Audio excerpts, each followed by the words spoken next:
Hello and welcome to another live stream, which is just like last time, a little bit late. This one was only about 4 minutes late though, but believe it or not, it's because of the same goddamn sound issue. Yes, I had the same issue as I had on Sunday with OBS Streamlabs somehow not seeing my headset as an output.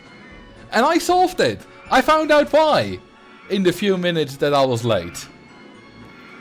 Do you know why? It's not because of a bug. It's not because of my headset. It's not because any of that it didn't work. It's because for some reason, apparently, I had muted open OBS in my Windows sound mixer. I have no idea why. I unmuted it and it all worked fine. You know what's weird though? Sunday, right? I went live eventually, even though the sound was still not working. But, you know, might as well go live, start to figure it out. And very quickly at some point I swapped around some cables and it started working without me doing anything. And now OBS was still muted. So I have no idea how it got solved last time. It just started working at some point randomly. But now I was kind of looking in my sound mixer to try to turn off the OpenRST2 sound. Because it was annoying me a bit while I was trying to deal with it. And now it suddenly saw, hang on, OBS, muted. What? I don't know. I don't really care as well, because it's been fixed, so it's all good, I guess. Thank you for the 14 months. Yeah, that's a lot, 41. Duvel. And thank you for the 8 months, Ryan Moisey. Been watching your content for years, thank you for everything.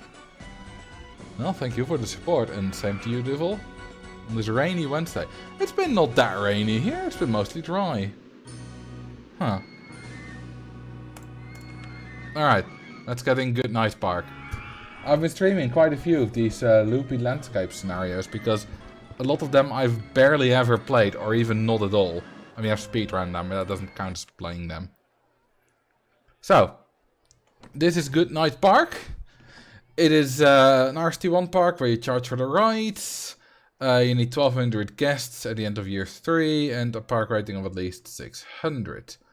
Oh, that's not particularly difficult now, is it?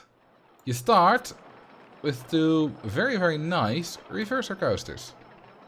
Don't forget the 2 rewards. Yeah, I wasn't going to forget them, but, you know, first getting into the scenario. Well, thanks for reminding me as well, because sometimes I do forget. Hang on, this looks... Those 2 are not connected. This is not connected. That's connected down there. That looks... It looks like it's connected, but the height differences don't work. So yeah, we got some reverser roller coasters here. They have very high excitement ratings, about 8. Which, I mean, literally calls very high, but also for a reverser coaster that is very high. So, yeah. And there, you know. On the long side, 1 minute 26 seconds. And they have 9 cars. Throughput must be alright. I mean, it's not very popular because we don't have a lot of guests in the park at the moment. This castle looks like a nice way to make guests lost. Yeah, if we look at the pathing layout, it's not that bad, actually. I've seen worse. So, I mean, it does kind of stop here. Wait, no, it doesn't. It goes underground and stops here. Okay, yeah, that's not so good. Very much not so good. Alright, let's drown guest 60 nice. They're not in the park. So, that's not gonna happen. I could do 169 for you. Well, not right now, but once they're done. Also, name the park. That, if I remember correctly, that was Dark Knight Moon. Let's see. Yeah, a good night moon. Where did I get night? Where did I get dark from?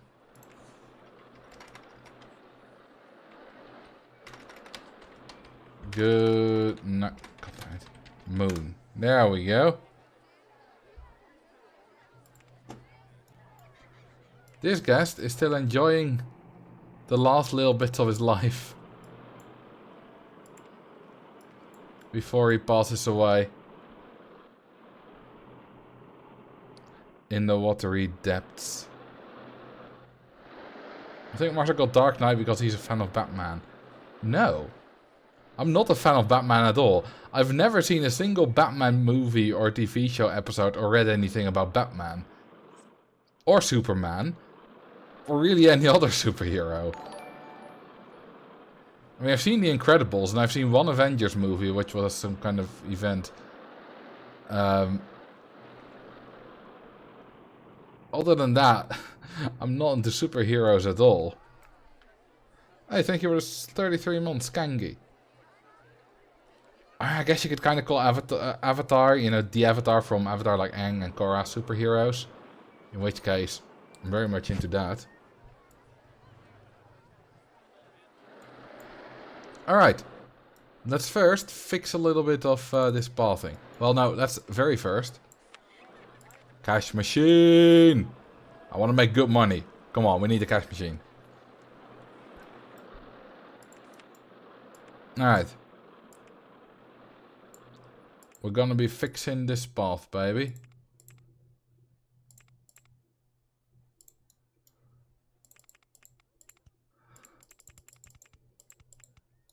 This week I've been so far working on recording the script for the big video. And while I do it, every now and then something pops up that I'm like, oh, I need to explain that better. And the script gets longer and longer. It was 7,700 words. It's now over 8,000. So, yeah.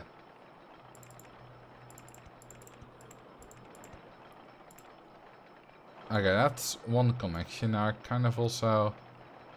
Yeah, that already kind of works. I know it should probably be considered cheating, but I do not want to add any cash machine or first aid to RST1 scenario. My reasoning... I do not mind to do that. Your reasoning is they would have been there. You mean they would have been there if it existed in the game? Which is fair. I mean, my reasoning for doing it is like... It allows me to make a lot more money, which makes it a lot more fun. Because I'm not playing this right now to be like, oh, can I beat it? Because obviously I can. It's not difficult, so... You know, when I'm playing a scenario with the obvious, you know, a difficult scenario with the point is, can I beat it, like Quantum's Edge? Then, yeah, you know, I'm not gonna add or remove anything, of course.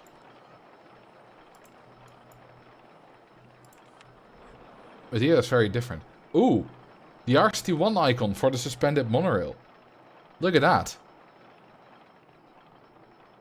Could that be from Jolly Jungle?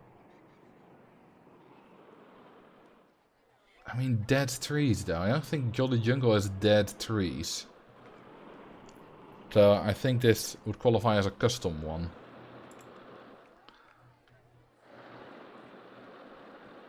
Okay. We still have the RST. We have the RST1 monorail cycles and car. The other two are RST2. RST1 reverser coaster. I mean, this doesn't have an RST2 equivalent. This might be an the RST1 version, but it is also just the RST2 one for... No, wait, this is from an RST2 pre-built, so this is definitely an RST2 thing. This is RST2, that's RST1, that's RST1. That's RST2. Or maybe one as well. I'm not sure. I mean, it's from Shred and Sands, so Shred and Sands is an RST1 scenario. These are both RST1. Look at how lovely they are. Lovely and bright. Absolutely love these pictures. They look so good. And then these are all RST2. Well, I guess this one isn't. Because this toilet is RST1 style. Okay, let's add some music.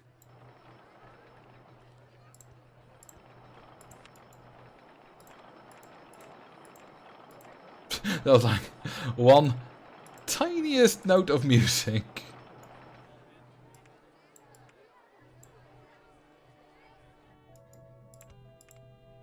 Wait, we need these supports to match the queue lines that are already there.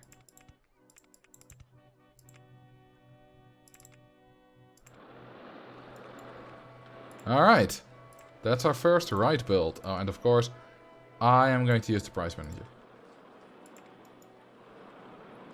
Because of course I will. Oh, we do have actually the creepy theming or spooky theming. They are different. So we can put Mr. Bones. How about an orange color? Look at that. Mr. Bones says hello. Well, he's kind of partially obscured from whichever angle we view it from. Hello, humble hops. Welcome. It hurts my heart to see it placed recklessly over uneven ground and on a coaster. I imagine it does. But thus is the flow of life. I can kind of try to... Do I have that kind of... Yes, I do. Alright, that doesn't work. Can I... It rains again. Even there, still Roller Coaster Tycoon 2, no? Roller Coaster Tycoon 2, Roller Coaster 2. I mean, I could kind of fumble about with this, but... You know... Efforts. Yeah, you gotta do what you gotta do. You could, of course, make a whole pretty castle about this. And you know, I should add during my streams, I should do a little bit more scenery work. But in general, if you want to make this into a whole pretty castle thing, that's gonna take absolutely forever.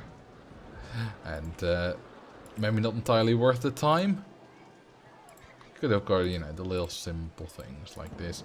That kind of looks like it came with the park, to be honest. We have a target, but we don't have like the moving archers, because they are from the RST2 expansions. So they're a bit useless. I mean, we can be like, ooh, target practice, baby. Well, target practice from who? From Mr. Cannon? I mean, I guess that kind of works.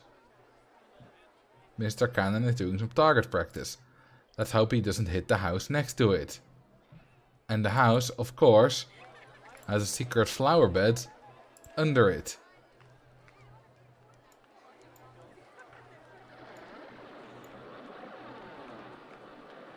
Did you hear that? That was amazing phasing on the roller coaster sound right there. Okay, let's name this. What is it? Right, Mr. Bones. Bones. Feel like I'm having a stroke with that name. Or is it just me? That Dirkling Castlify the Castle. He could totally make a video on that. Does he still do that? His series RST1 scenarios but beautiful. They were very popular, those videos, so in that sense, he's, you know, he should want to make more, but I don't know how fulfilling it is for him. You know, if the work is worth it. He loves doing his community stuff.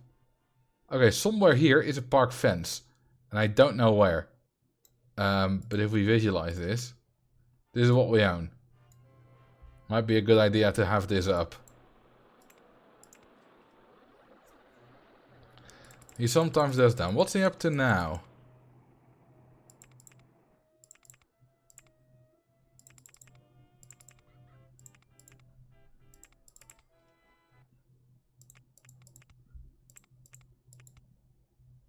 Alright. Why can't we see the park fence? Is that because everything's underwater? Because on other like underwater bits, you can usually see the park fence, right? Or can't you? Or am I confusing things? I'm not sure.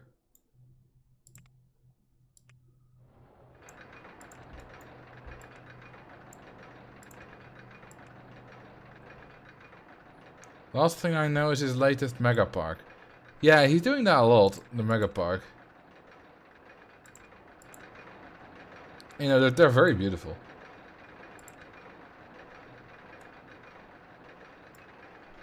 Do you have water transparency active? Yeah.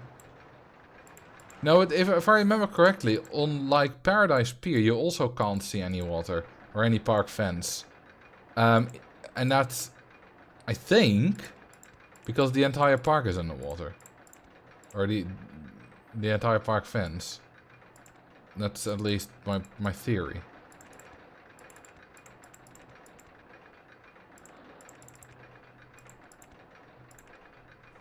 I don't know how true it is. Could it be an RST1 versus RST2 thing?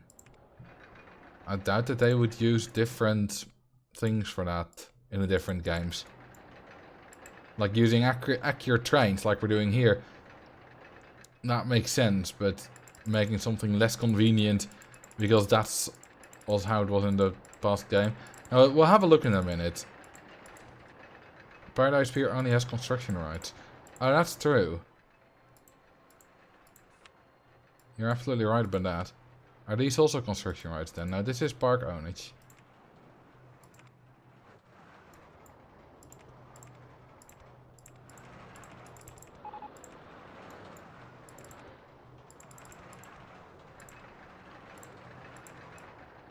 Alright, 5.10. 9.2. 6.12. They're the typical stand-up stats, and they're awful. Like, don't even think for a moment that these are good, because they're not.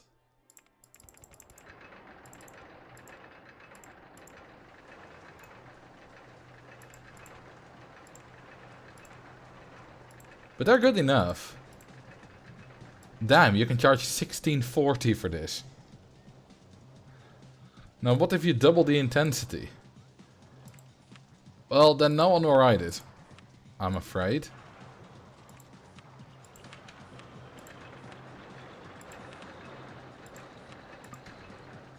Oh, we don't have the cash for an umbrella machine. 20! Haha! Pay 20 for my umbrellas.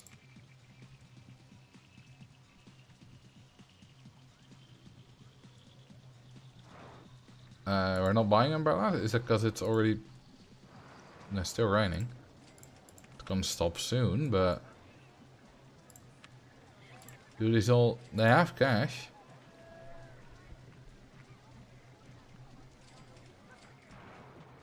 Well, some of them already have... Ah, we already have an info kiosk here. Oh, you're also charging 20. We're all charging 20. Can you make a ride that will everyone make sick as they come off? I mean, this one will make a lot of guests sick. I don't know about everyone, but 6 is a high nausea rating. You could probably go higher with the spinning wild mouse there. And if you look at this, 5.9, 5.4, 5.4.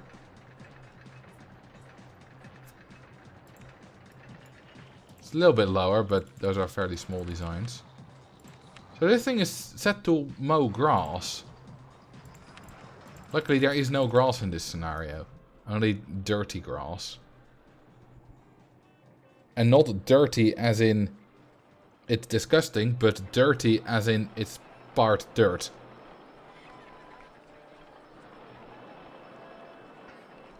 Bigger coaster time for me to build. Well, what do you want from me? What do you want from me? What do you want from me? That's a song by Adam Lambert. Could you build a mini coaster with a rocket cars that goes through the castle? I don't know if I have the rocket cars available, but I can see what I can do.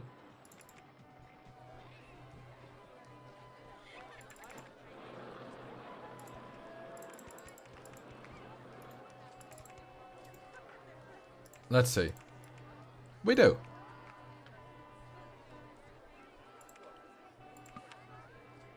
Oh, wait. Blue testing, not orange testing.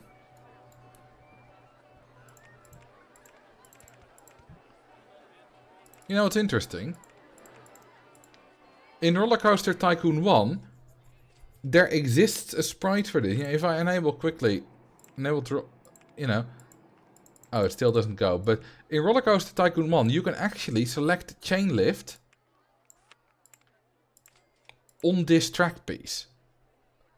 I found out. You can't build it if it says if you try to build it, it will say too steep for chain lift. But you can still select it. I don't know why. But you can.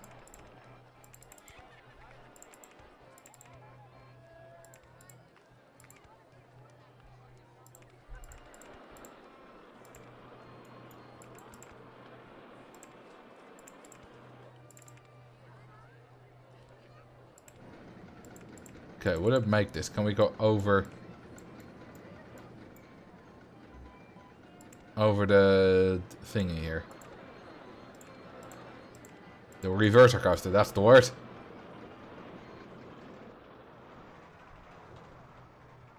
Greetings, Marion G. And the answer is nope. That won't work. Alright, in that case we'll just go like, eh.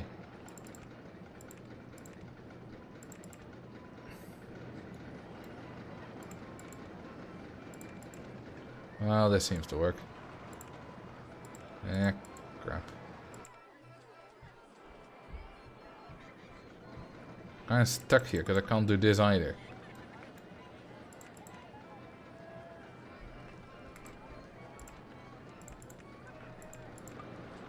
Ugh. Go in the ground. I could, but I kind of try to avoid it.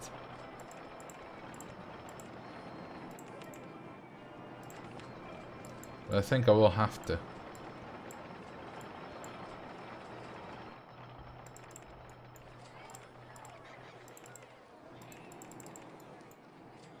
Might as well make it fun if we go underground.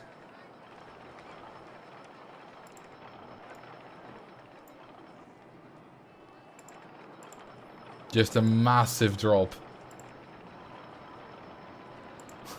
Petrifying underground surprise death drop. Call this junior coaster William Shatner's Rocket Man.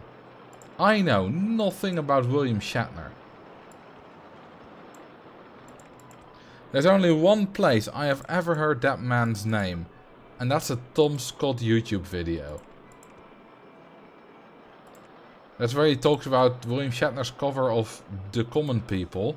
Is apparently interesting. Not good, but interesting.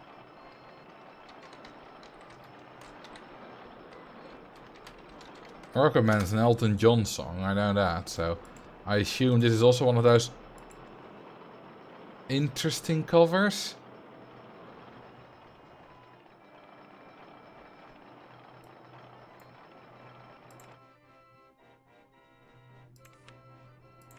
But as I said, I don't know. I don't know the man.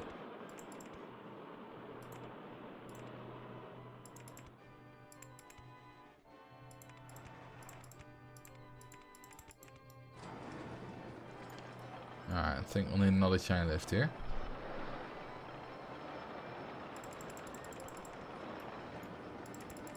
And this will be the high point of the coaster.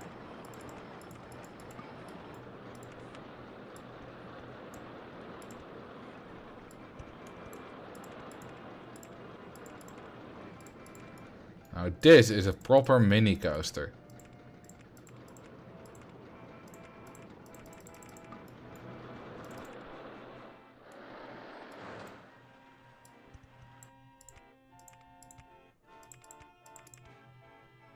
Okay, then we can go that way to Castle Inn again. Hope you're having a lovely day. Oh, thank you, Matt Lawyer. Hope you're having a lovely day too. I had a lovely day yesterday. I went to see my brother.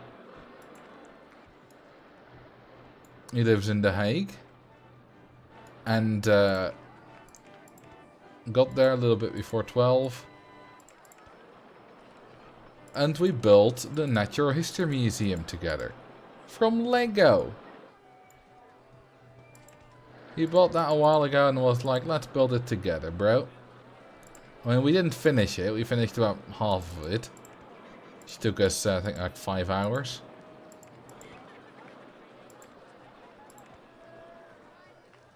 You made a concussion bump on a coaster rather than the usual dinghy slide. Oh yeah, this will absolutely kill you. It's not safe at all.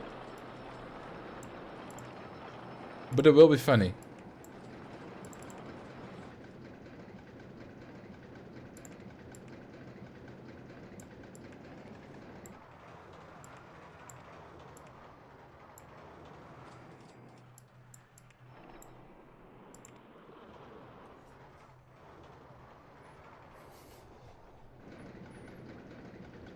That's a cool family activity. Yeah, it's been a long time, like 10 years or so since I last did anything with Lego.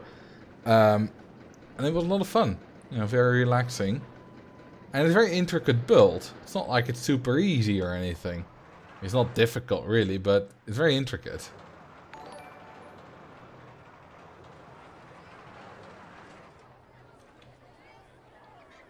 Got about 4,000 something pieces, the entire set. So I think we did about between like 1,800 and 2,000 or so.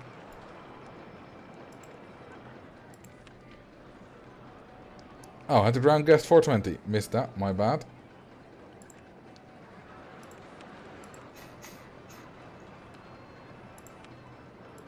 Bye-bye. Wait, I never drowned 69. I never drowned 169, I mean.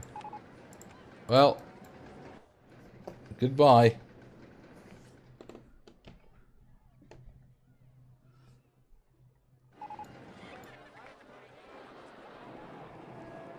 Right.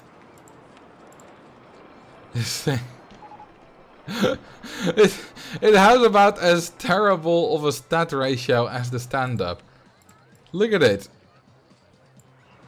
Every stat is a little bit higher, with excitement the most, so it's slightly better, the ratio between the excitement and intensity, but not much. And yeah, look at those positive and negative G's. I think those are the culprit. Just a hunch, yeah, a slight hunch. A little bit, little tiny bit.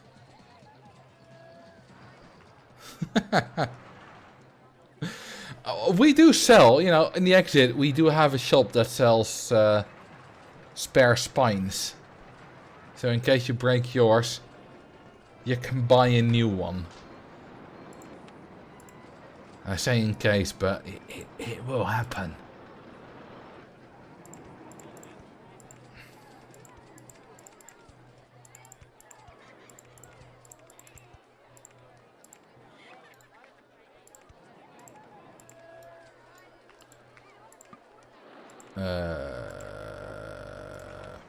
I'll just lower that, thank you very much.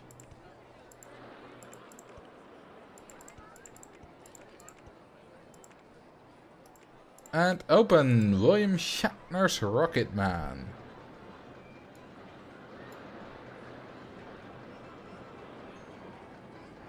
It's not a true roller coaster if it doesn't snap your guests in half. Exactly right. Yeah. Oh, of course. Hang on. Castle. Wait, wrong color. Actually, I think I might like the grey more. I was kind of doing the grey as a bit of a meme, but I like the color variation on it.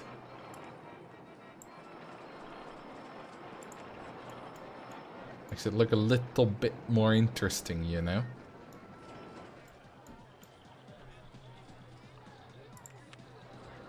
Oh, we already made nearly 5k from ride tickets in June. Not bad, not bad. Oh, more funding to this. No scenery, no shops and stalls. We already gotten a new one? No, we have all we need here. No transport rides. We already have... Well, we already unlocked the chairlift. What's the scenario goal? I got some amount of guests.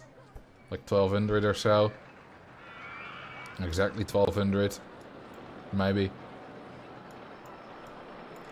Something like that. Who cares? We'll make it anyway. And if we don't, then we don't. Okay, we're gonna sell... saturated green balloons.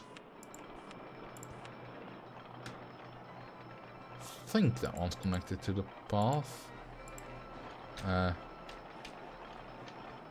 a minute. Where are my shops gone? There they are. Yeah, there must be kind of... Yeah, there you go. Kind of difficult to see all the path here. So I know you wouldn't normally do this, but can you please put a cool dude object at the William... Sure.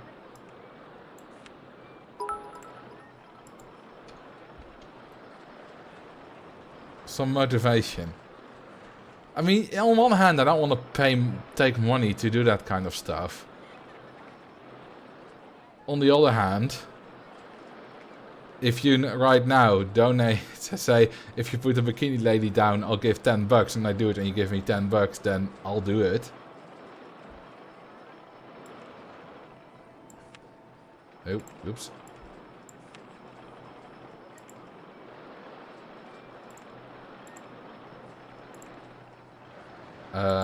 Cool dude, that should be here. No? Is he big scenery? Oh, I have these two off.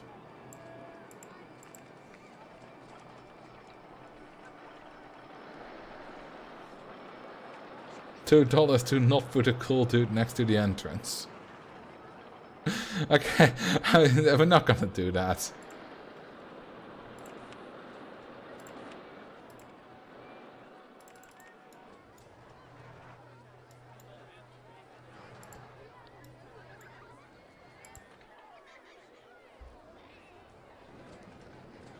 Bidding war. Yeah, what about Max? How much is this worth to you? Can you bid more? But that would not be very ethical.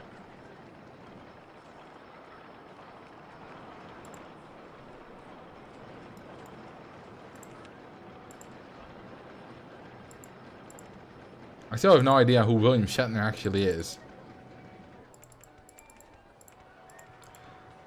I do know that if he does something that's not so nice, you can call him William Shatner. I just made that up.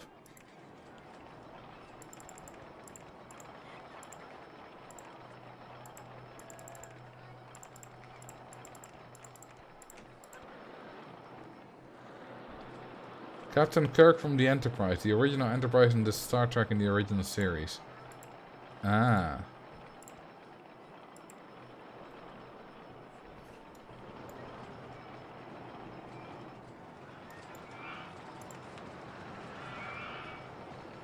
Wait, why do... Oh, we have a lot more random scenery items apparently. Playing card wall and Roman column wall. I didn't know these were available here. Huh, interesting. Wooden fence. But a snowy wooden fence. Hey, look at that. This is lighter than the other wooden fence, is it?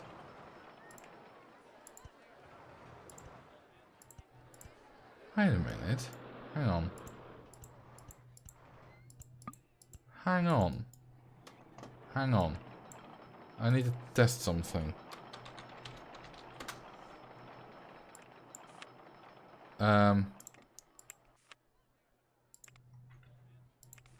Check the wooden fence. Hang on. Where's the wooden fence? Where's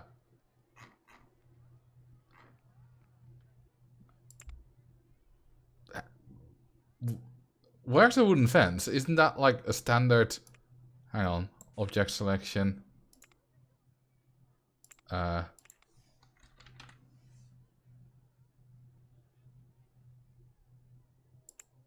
Oh, it is selected. Am I... Oh, I was looking for a brown one. Yeah, this is much darker. This is how I remember it. This is the same color. It's the dark brown color. Same goes for this. This is also darker. Look at that. It's very dark. And I don't know if it is due to my video, but might have been inspired by it. Who knows? Or not. I don't know. But I noticed in my video about stall icons that in RST1 these items had a lot of different shading. And that's what we see now here as well. It's the incline of the hill. No. It's very much just different shading. It's RST1 things. If you go to object selection, let's have a little look.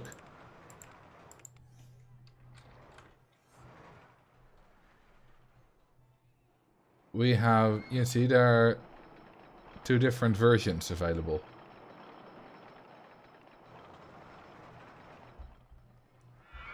This entry is included for backwards compatibility with old or damaged objects. It cannot be selected, only deselected. Well, it cannot be deselected right now either, because we have it placed. That's interesting. Compatibility with old or damaged objects. I assume that, yeah, that's that one as well. Same goes for this one. Wait a minute, is that... Oh, we can't select it again. Alright, let's reload. That's rather interesting.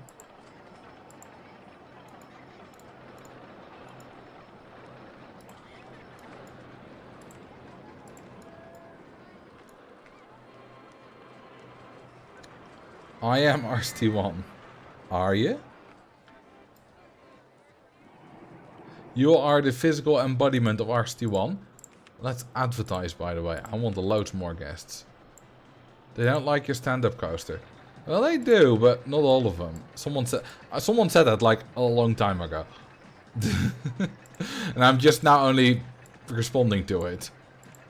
That was like 10 minutes ago. Down the first guest you see with a balloon in their hand. There we go. The U. Guest 143. That's the first one I noticed. His balloon goes before he...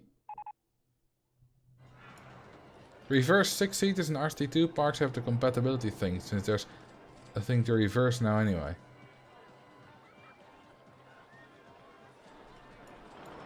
Do they?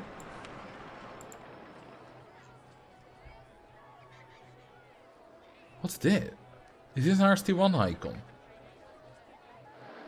I don't think it's a very good one, because it's a compatibility thing again, but it's interesting because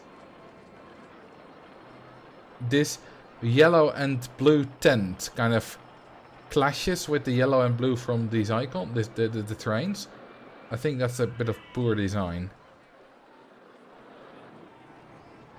Oh, look at that.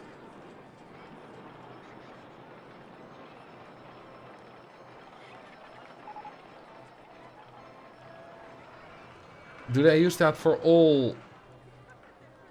Oh wait, this is the RST1 classic wooden coaster we need to look at, right?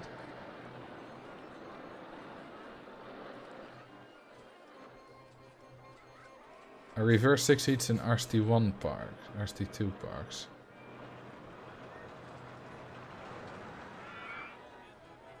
I don't even see the reverse 6-seater here.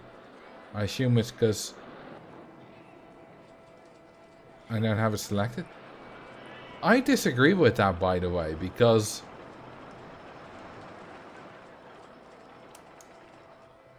it's, I mean, I kind of get it, but it's also a difference from how it works, so I'm not sure about it. Oh yeah, these are also different. Interesting. There are so many for these. Bobsleigh trains as well.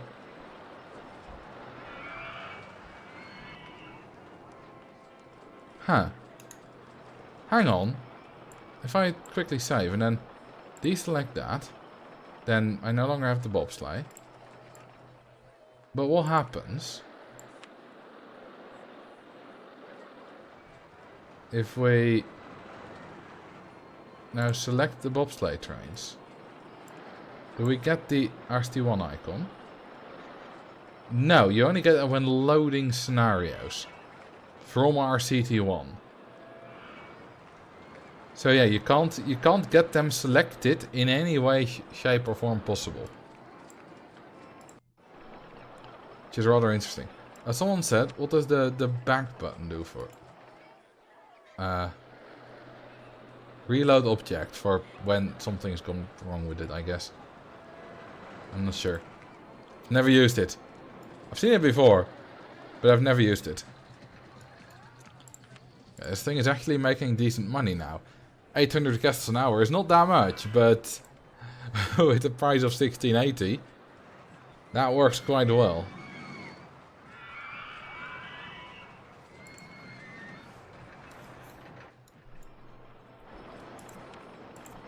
This thing, 700 an hour.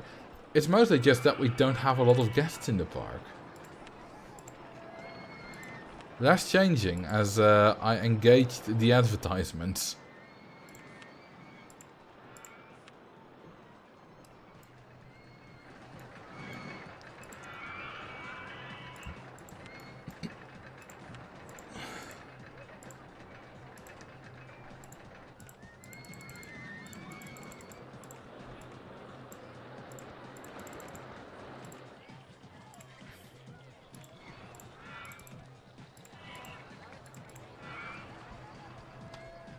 That groan was too sensual. I didn't groan, I had something in my throat.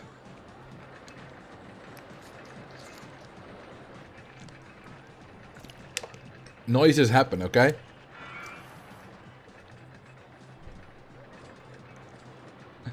Hey Marcel, not sure if you see this. I see everything.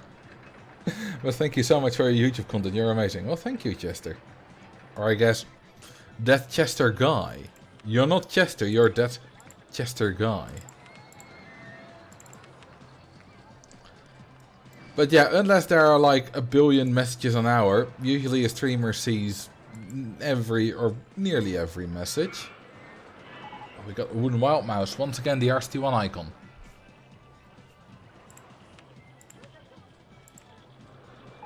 Ooh, the ads have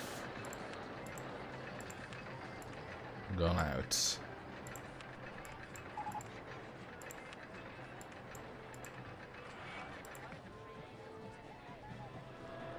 You're a fantastic human being. Please have an amazing life. You don't know that. You know, I'll accept that my videos are fantastic. I'll take credit for that. You don't know how I live the rest of my life. I might be a, you know, a murderous, cheating son of a bastard.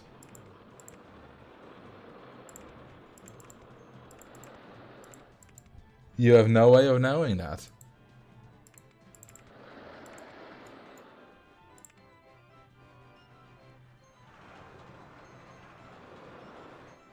Yeah, maybe he drowns kittens in between streams. Maybe that even arouses me a little.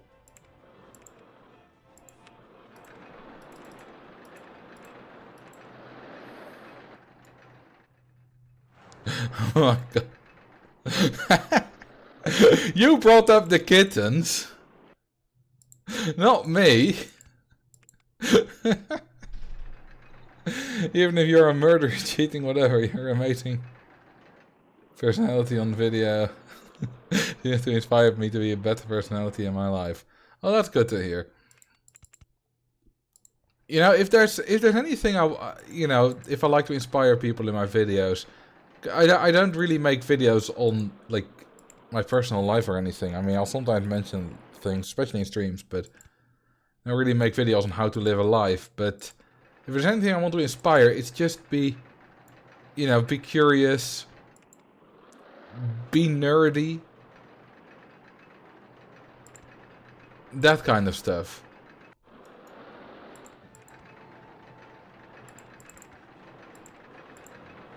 You know, don't be afraid if you like something and, you think it's a bit nerdy. Don't be afraid to just be yourself. I'll make a goddamn living doing this.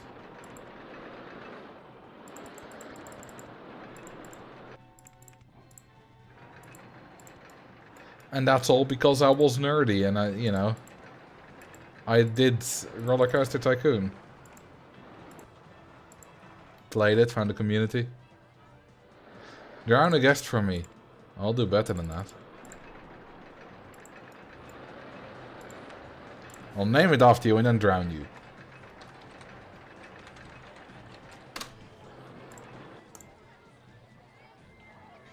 There we go.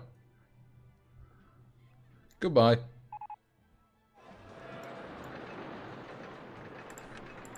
Okay. No longer a minimum waiting time of 10 seconds. Hang on, does this thing have that problem as well? How many guests are currently... How many... Yeah, they are waiting for way too long. Because we have 3 cars in the station.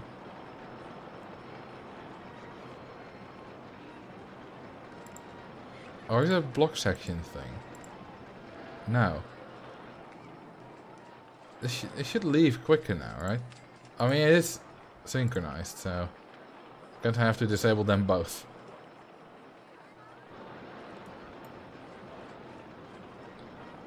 On the next one should go quicker.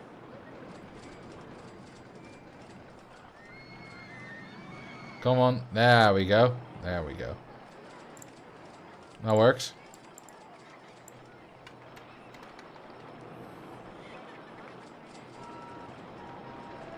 Name Reverser Roller Coaster 1 and Reverser Roller Coaster 3. No, make it 4. So that we are all looking for Reverser Roller Coaster 3. It's like, release 3 pigs into the school, numbered 1, 2 and 4. So everyone will be looking for number 3.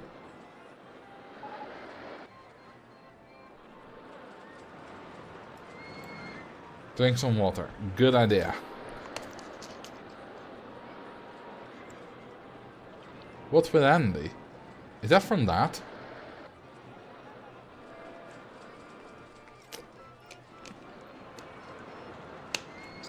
I didn't know it was from that. I've seen it online somewhere. They might have also not invented the idea of doing that. I did used to watch that show occasionally.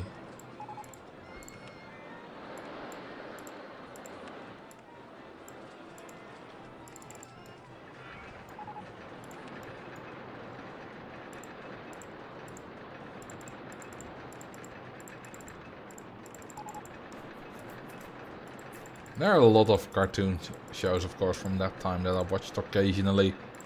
Because that's kind of how that works. When you're a kid, you just turn on the TV and watch whatever cartoon is on at the moment.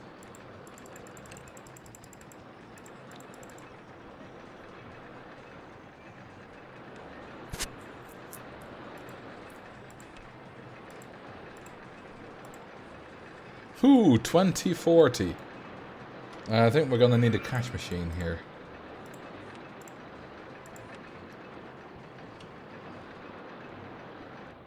Damn, Mr. Purple.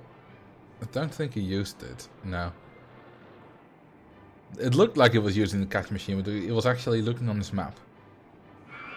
And now he's dead. Naming the mice coaster of Marcel's dirty mind. Hey, I don't drown mice.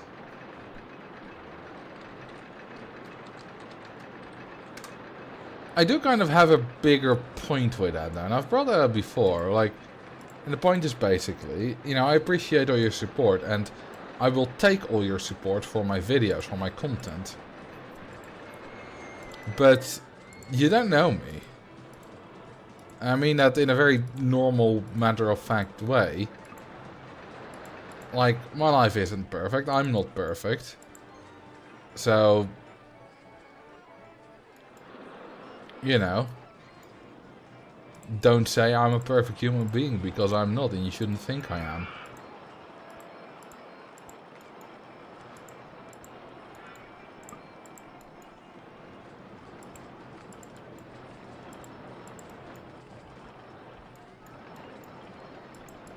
And I don't think, Chester, you were doing it in any problematic way. Yeah, it was fine. But there are people who do that kind of stuff in a problematic way. And they idolize their YouTube heroes or whatever other heroes, you know, singers as well, to an unnatural degree. And when they find out that they're not perfect, that can be an issue.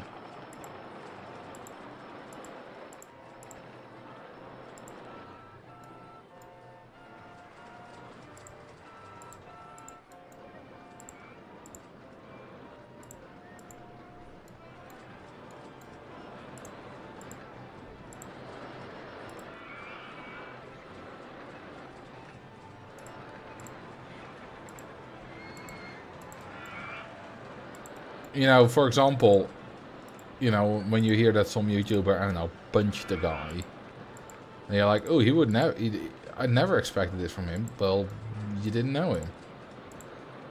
And of course, if someone presents stuff, they're usually gonna show their nice side.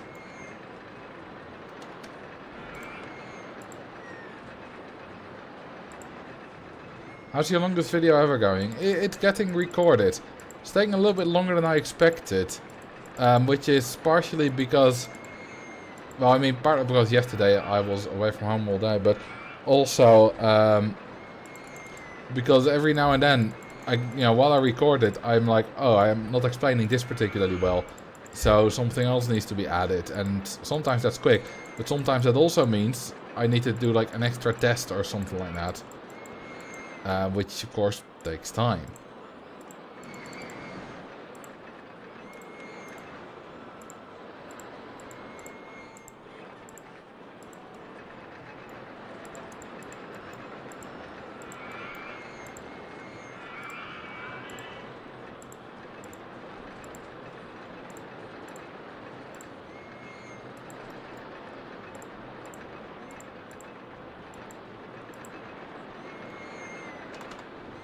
Are we having fun today? I mean, I'm having fun.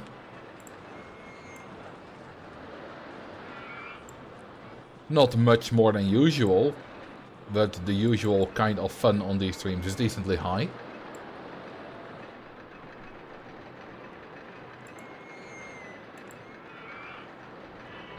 Your modesty's only making it worse, I know, right? I mean, I'm shit at replying to people quickly. In any kind of online messages, you know, be it WhatsApp, be it Discord. I'm not good at keeping up with my own administration. You know, if there's a bill to pay, I might forget and, you know, get a reminder, that kind of stuff. Often.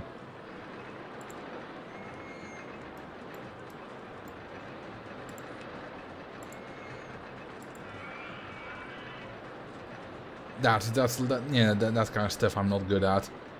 Not good at regulating my weight. There's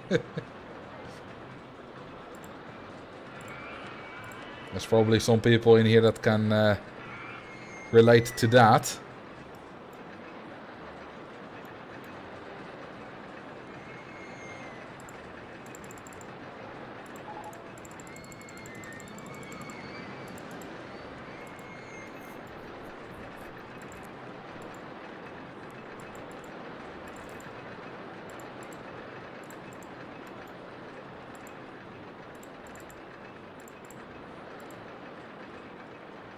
I'm very good at regulating my weight. I'm just regularly overweight.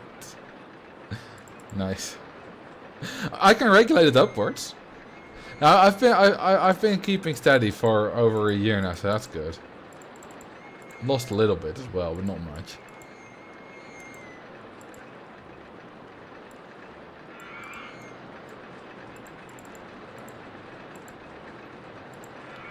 I'm also terrible at keeping my living space clean. It's not any kind of hoarder level disgusting. You know, if someone came over, I could make it somewhat presentable in like 1 or 2 hours. But it's not exactly clean.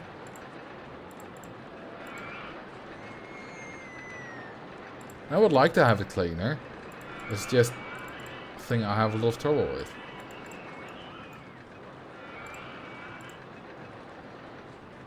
Do you have D chair with a lot of clothes on it?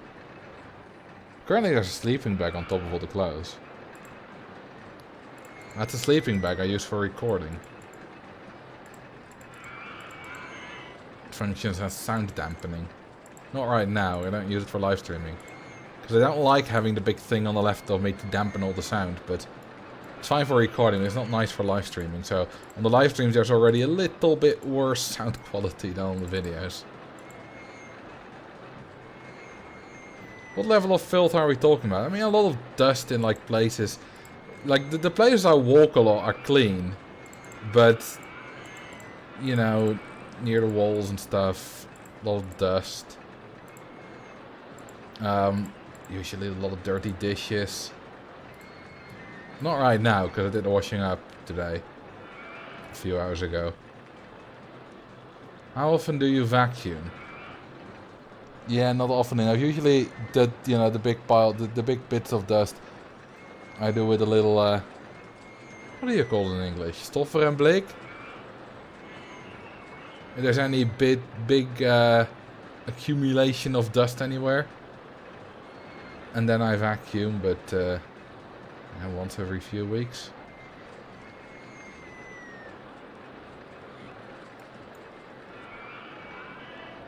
Mini broom duster. I guess so.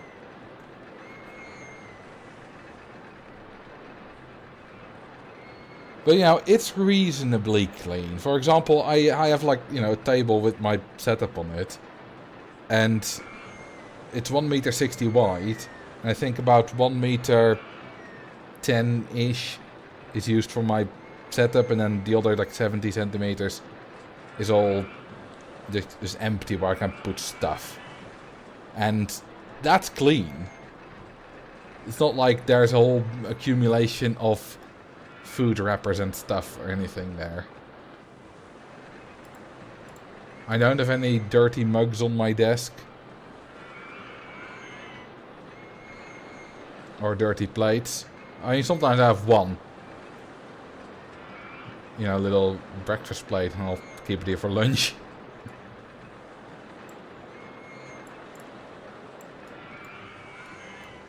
Yeah, dustpan. Duster and dustpan. That's the word I was looking for. Yeah, you see a lot of stuff. I might not be able to think of the word, but when you say it, I'm like, yeah, that makes sense. I recognize that word.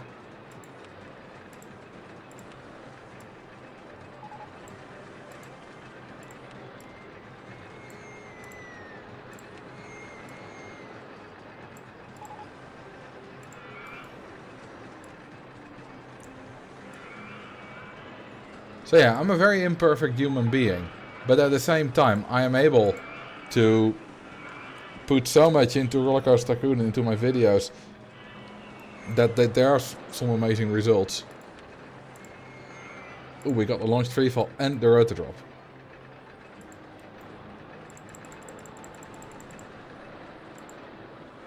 Not imperfect, relatable. No, imperfect and relatable. Maybe that makes me perfectly relatable, but that doesn't make me perfect. You know what? Let's keep it at 86, and if people die, then they die. It's a bit risky, I'll take that risk. I like taking risks.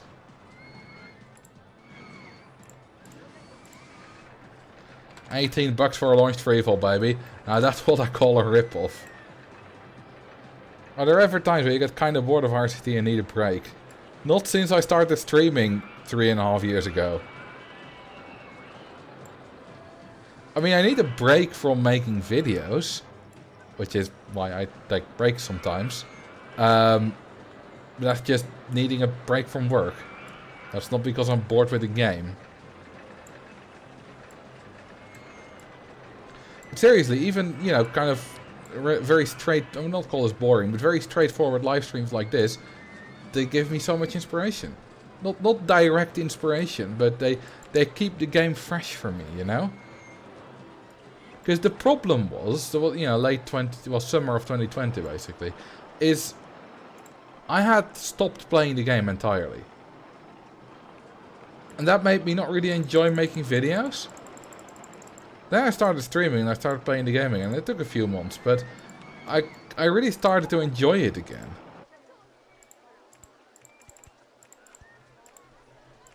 Because when I make videos, I don't play the game. Like, not at all. I mean, sometimes I do a little certain kind of playthrough, I guess, but very often it's just me, you know, setting up scenes for a video, doing very specific setups for research, you know, most profitable this, most efficient that. Like for a ride overview, I don't play the game.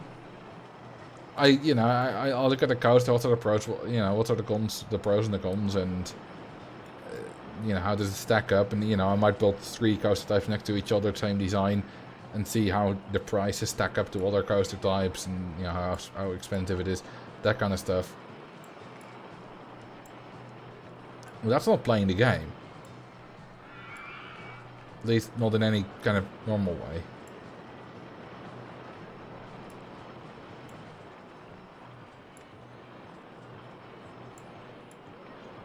Doesn't mean it's not fun to do that, it's loads of fun. Mark the exit path. What do you mean? This does not count as forgotten yet. I mean, I'm a bit late with it, but it doesn't count as forgotten yet. Unless that one doesn't have an exit path. Now that one didn't need one. There are a few guys talking here though.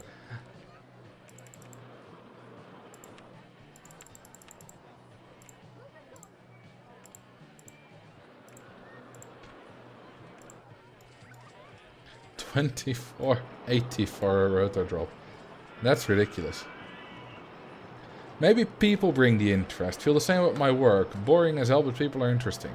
I mean, I wouldn't say it's boring as hell without the people, but yeah, the people do make it a lot more interesting. The people being you guys, by the way. What's the landmass of the Cayman Islands? The Cayman Islands, they're in the Antilles, right?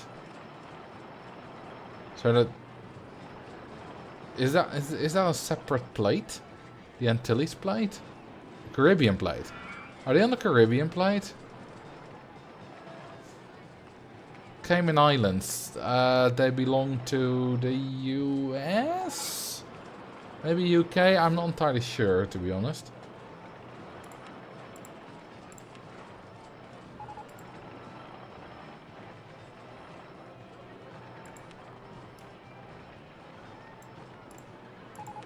We are making really good money now.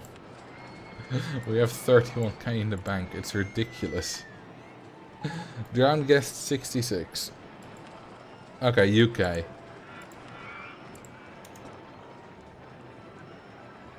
You're way more knowledgeable than I expected. I mean, it's there for a reason. I like geography. It's one of my interests. I'm afraid 666 is gone. Let's see if 1666 is there. Yeah, he's still there. That's around 1666. Now, I know a lot of, you know, cities and, you know, about tectonic plates and a little bit about volcanism, earthquakes. You know, country borders, country flags, history of stuff a little bit. Mountain ranges, rivers, that kind of stuff. You know, I know a fair bit about that.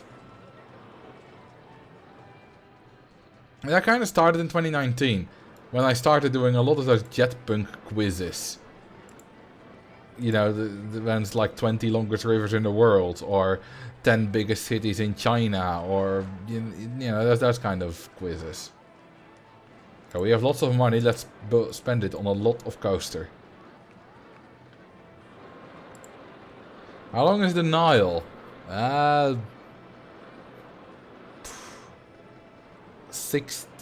850-ish kilometers.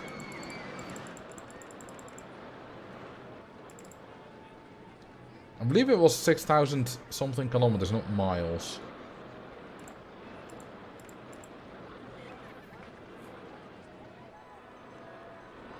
Who discovered the source of the Nile? James May.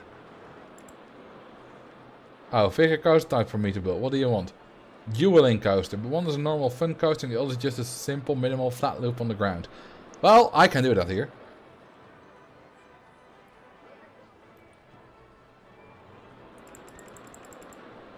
The US owns American Samoa, Guam, Northern Mariana Islands, Puerto Rico, US Virgin Islands. Okay. Yeah, Puerto Rico is gonna be, if there's gonna be, most likely the next US state. Possible to make a music rights song request. Sure. I might not honor it, but you can always request. The Top Gear guy. Yeah, I mean, not really, didn't really discover it, but they had like the Africa special where they quote unquote discovered the source of the Nile. And it was just a really good special. And he won, but it's not like he actually discovered the source of the Nile.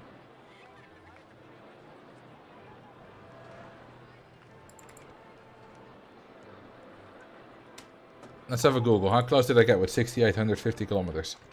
How long is the Nile? 6,650. Wait. Hang on. This is wrong. 6,650? The Nile is 6,695 kilometers long. Yeah, the Amazon's slightly longer. I guess this is from Wikipedia, and this is from a different thing than Wikipedia, because Wikipedia here says 6650. So I was 200 kilometers off. I think that's quite accurate.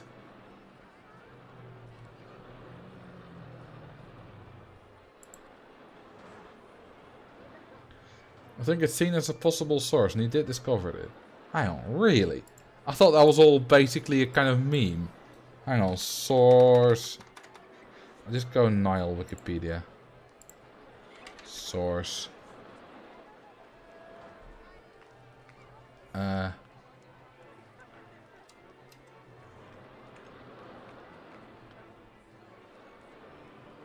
we go.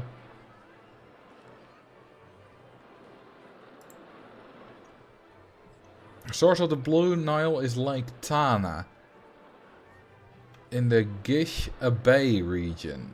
In the Ethiopian... Oh, that's the Blue Nile. We need the White Nile. A remote source that's indisputably a source of the White Nile is the Kagara River. However, the Kagara has tributaries that are in contention for the farthest source of the White Nile. Two start in Burundi. The Ruvironza River and the Ruburu River.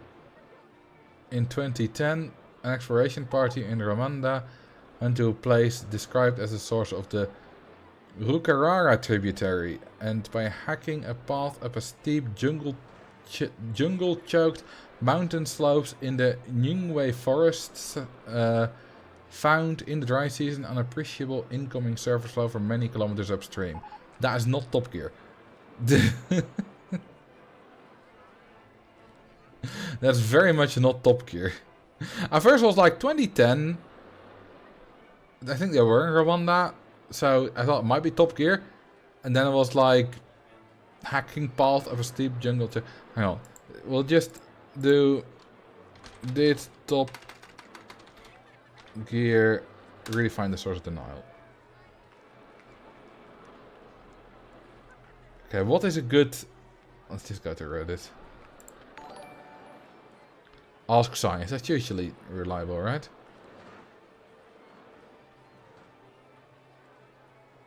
Oh, goddammit.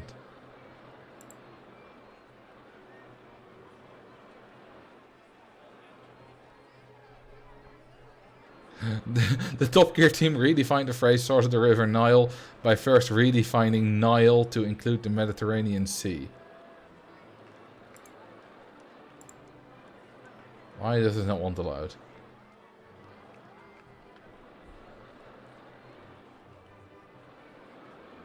Many definitions. I mean, there's not really many definitions. Usually greatest distance as the flow goes, not as the crow flies, is usually used as the source.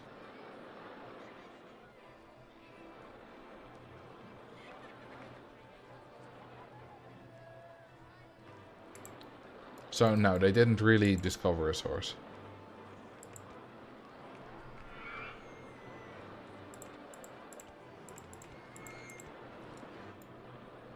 Rock style 2 or gentle?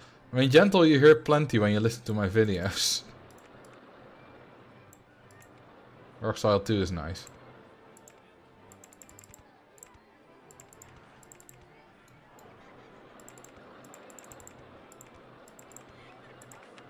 In the meantime, while we were looking at the Nile, we made a lot more money.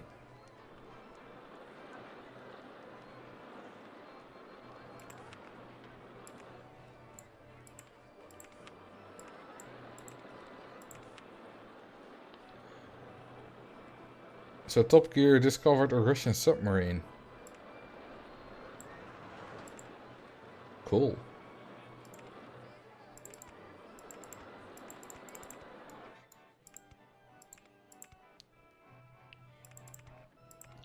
Welcome back, that Chester guy. We looked at the stuff about the source of the River Nile, where you asked about. And turns out my answer was about 200 kilometers off. 8850 to the true 6650. Although another source gives 6695. And yeah, it's not really known what exactly the source is, but I was reasonably close. I'm still very proud of that time that someone used that reward to ask me what the surface area of all the water on the planet Earth is. And I got like within 10% just from doing calculations in my head. Not only that, I had forgotten the formula for the surface of a sphere. But I still knew the one from the volume of a sphere. So I just took the derivative of that. And used that. And it was the correct formula.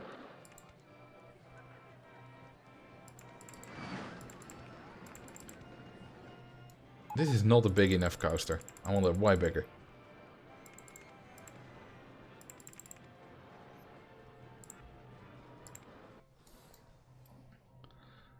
Hey Marcel, you ever feel like never enough will ever be the world's amount? I should check whether I'm having a stroke. Because it sounded like I did. Reading that. Drink some water, good idea.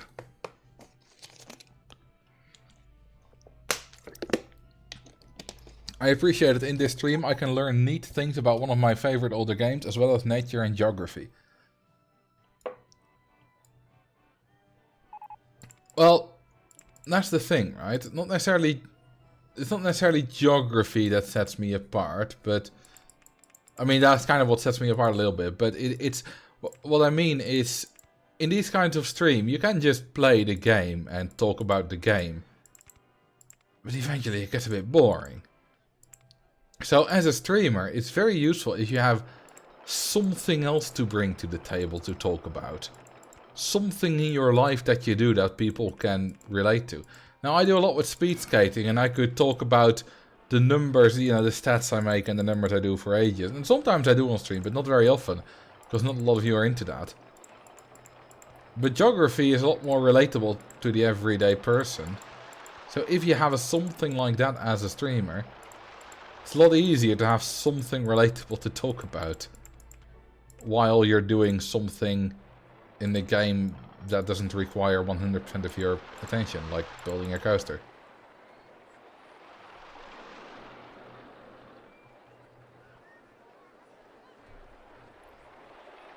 There is a pole. No, there isn't. I see no pole.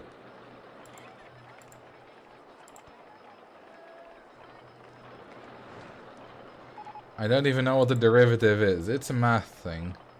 Shows up for me. Oh, not for me.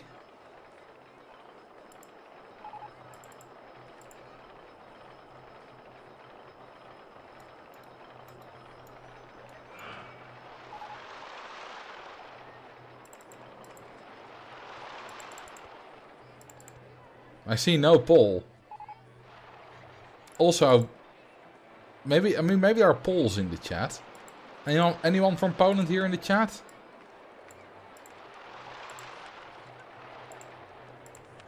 What's your favorite music track from RCT? I get that question fairly often. Not as often as others, but the answer is always I don't really have a favorite. No, there are a few that I like quite a lot, and there are a few that I don't like as much. I like Rockstyle 2, I like Fanfare, I like Water, I like Summer, I like Gentle. But I don't really have one singular favorite. Send a screenshot of it in the Discord.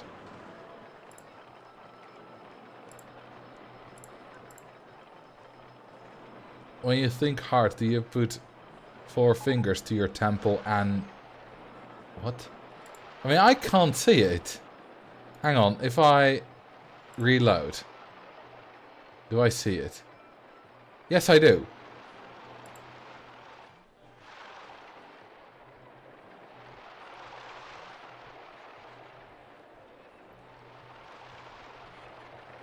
Alright.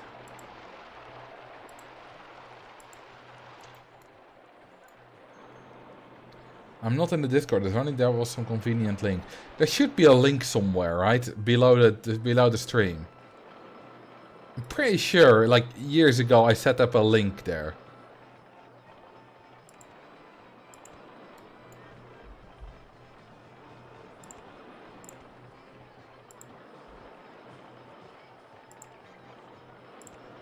There's also that command.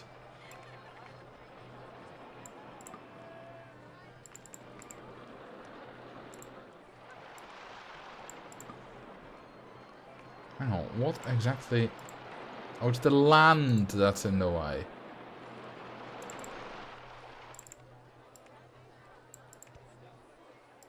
Is it? Yeah, I guess it was.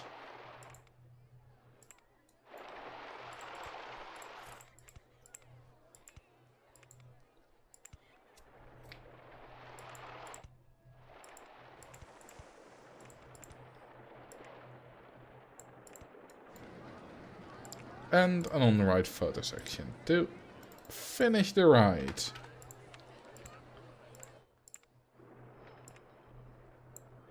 Ta-da! That's one big old good wooden coaster.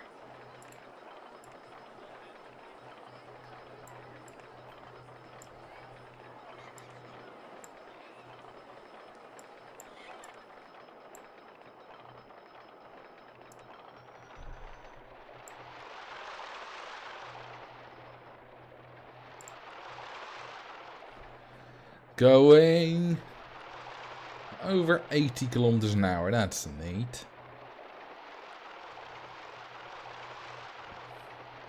Have you ever played any other theme park games like Planet Coaster or the other theme park games?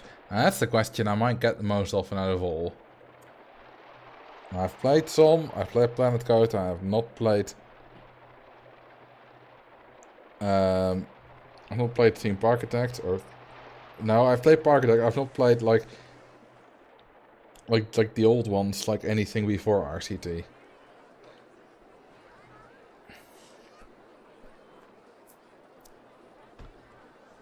Sometimes I miss RCT3's finish right tool when playing RCT1 or 2. Well, for me it's like usually the times where I struggle finishing it is the time where that tool would also struggle.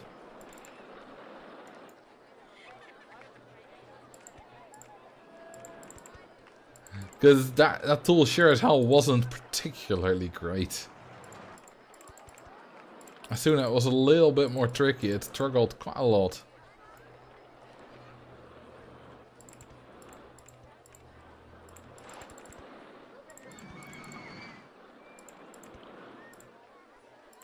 Wait, oh, I thought it was already next to the path. I thought this was a little bit above the path. Like, I thought it was next to this path and one unit above it, but no, it's 2 tiles next to it and 1 unit below it. Which looks almost identical. Oh right, this was supposed to be a Mobius. Or a dueling. Hang on. Can we still do that?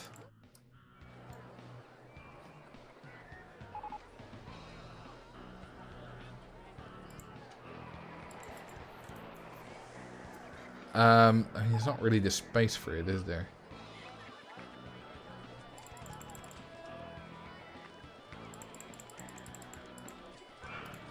I need to alter this a little bit.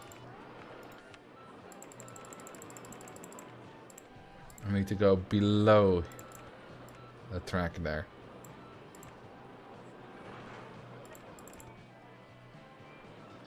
There we go, that makes it work. I think I'll go up a little bit later so that we have some more space.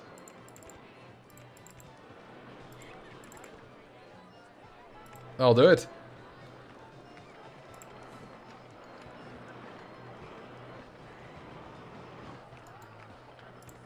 Because that means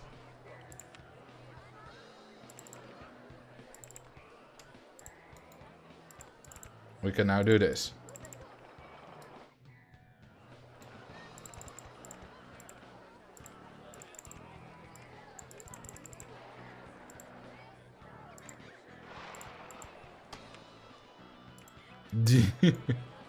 World's most boring roller coaster. Oh, you know what's fun? 4 trains. 4 tiny trains.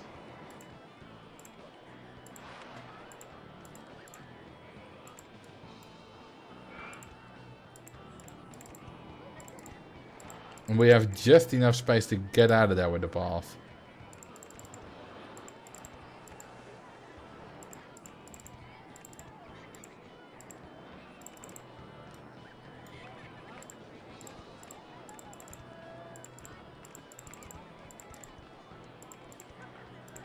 Works perfectly. 0.12 excitement, 3.57 nausea, intensity, and 0.07 nausea. That's ridiculous. If we made this a proper, like an RCT2 wooden coaster instead of a classic wooden coaster, then the intensity would be a lot lower. But apparently in RCT1, the intensity doesn't get penalized for missing set requirements. Synchronize. Did I not do it? No. Yeah, it's synchronized.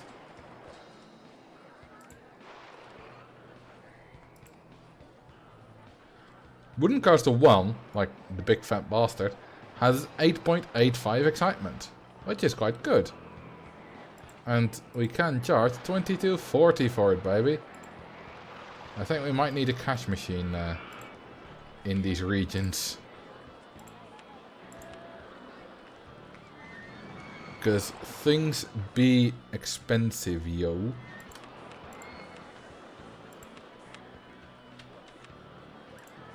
I think I just accidentally started up the scenery manager.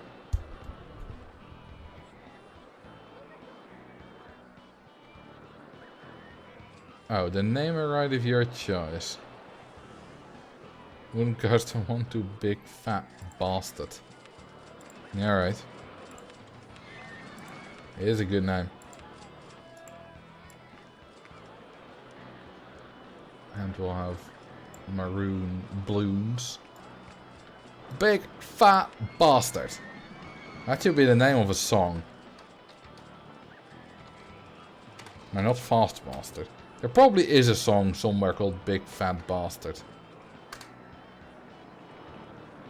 Why is drink some water out of stock? Because it was used too recently. They all have cooldowns. Every single channel point reward.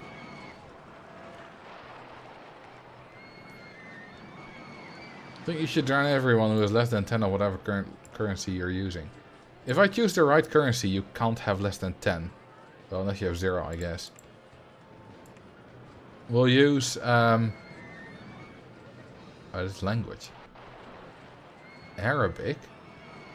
I don't really see much Arabic. I see a little bit of Arabic here.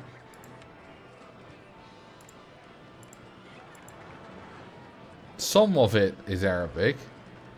I can't read it.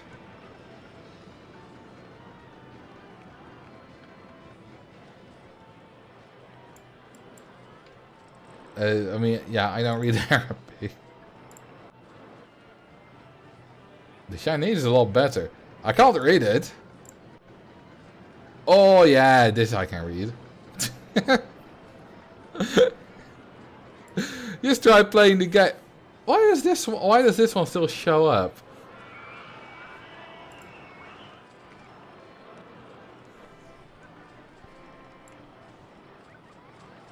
But now let's go back to English.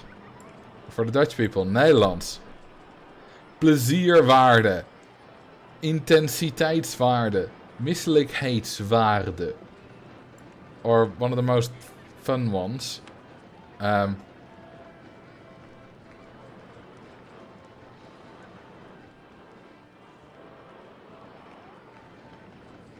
Wait, does this have a different name now? This used to be called achterwaartse vrije val achtbaan. As one word. Instead of achtbaan met achterwaartse vrije val. I'm disappointed. Set it to guilders. Ugh. I mean, it's literally just a different symbol. What does it mean? Reverse freefall coaster. Achterwaartse vrije valachtbaan. Achterwaartse, reverse, vrije val, freefall, achtbaan, coaster, or roller coaster. But now we have the custom.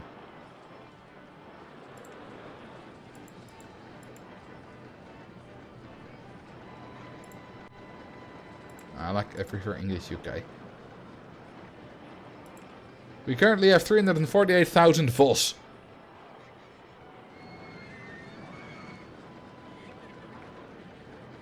We have a line of 74,000 VOS, and we decrease it in increments of 3,700.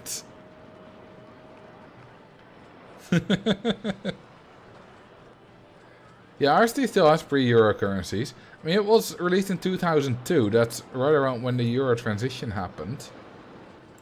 If we go to options, we just change the custom currency a little bit.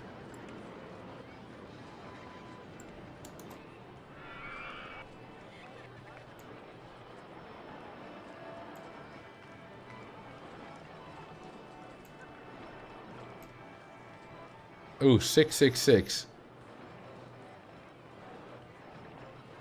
What's the longest we can make?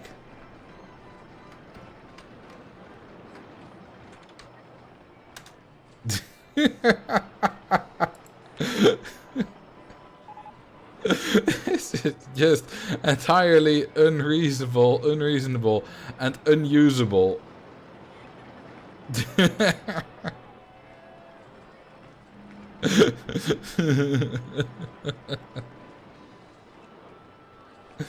I did a Google search and there does appear to be a song called Big Fat Bastard by someone called Unstable Steve. That's amazing. Yes, an easily we pay 2,211 Marcel on loan interest every month. It could be worse. You could just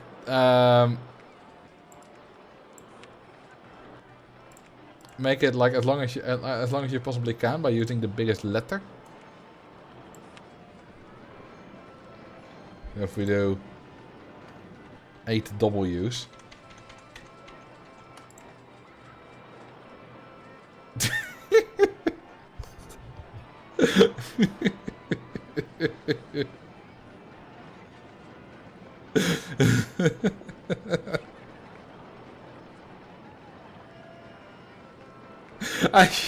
I should use this in a video. Yeah, damn right it is.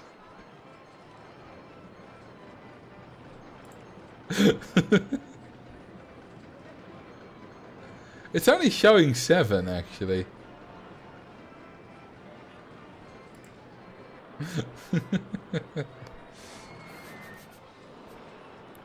Of your monthly income. Just use it silently. Just have it show up in the video. Don't acknowledge it. Pretend you can read it. Just yeah, something like that.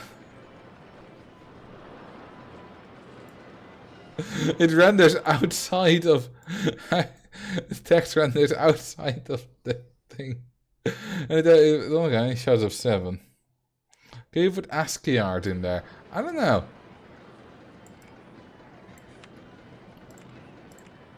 I don't know what the limits are. Someone said put zeros in there. That's kind of genius. Can we put numbers in there?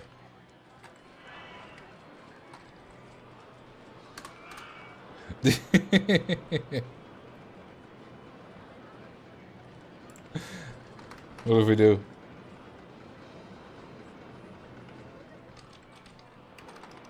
Now wait, if we do this.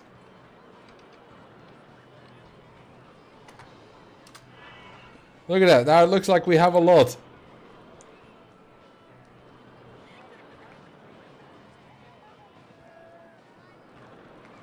It never displays the last digit. The 8th digit.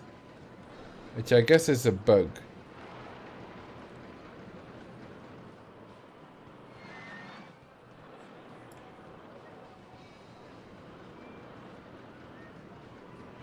It instantly be what changing the currency. Well, the thing is, you know, a single tree costs nearly 2 million, or I guess it's supposed to be 2 billion because there's a final number not rendering.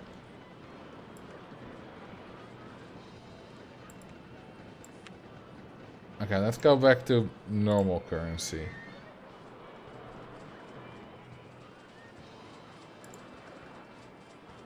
Oh, we actually have 100,000.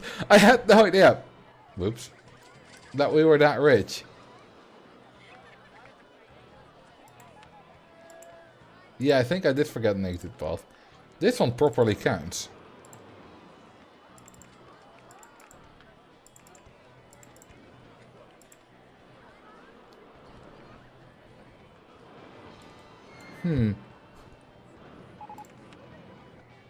I can't even easily build like a path on top of this to catch them because it's all weird hills.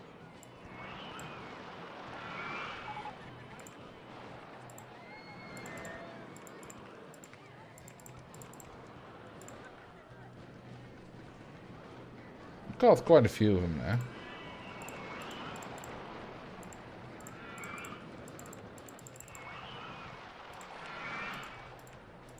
Okay, you're not allowed to go in there. You're only allowed to leave that place.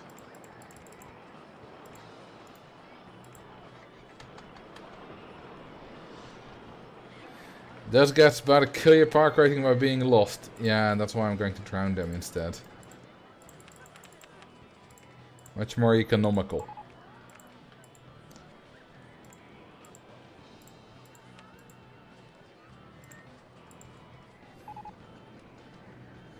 Changing my currency to Uwuz. Oh, you can do that. I mean, I want to change the entertainers to furries for a video. And I didn't mention it, I just had it. And people were like, wait, what?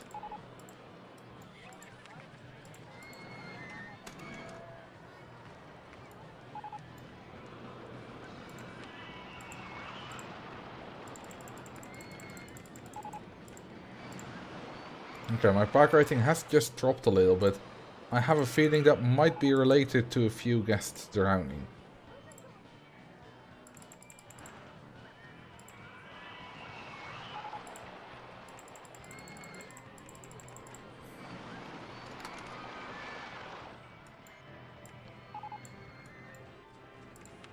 We do make like nearly 30k a month in ride ticket profit.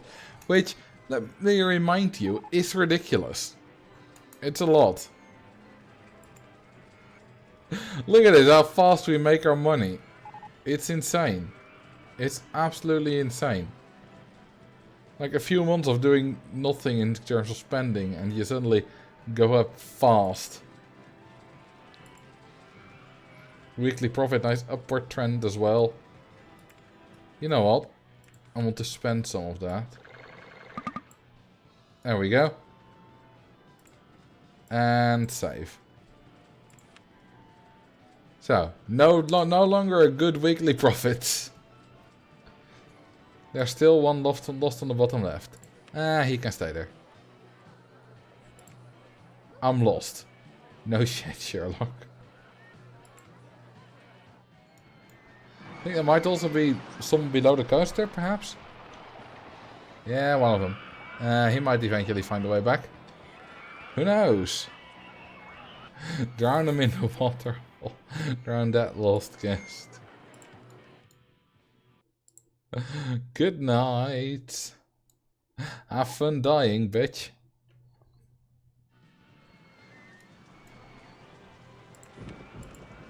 Look at my weekly profit. It's still good. But once the week is over...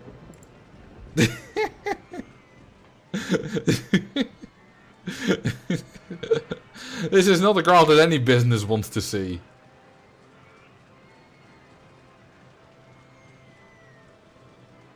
The accountant's gonna be like, what the hell happened there?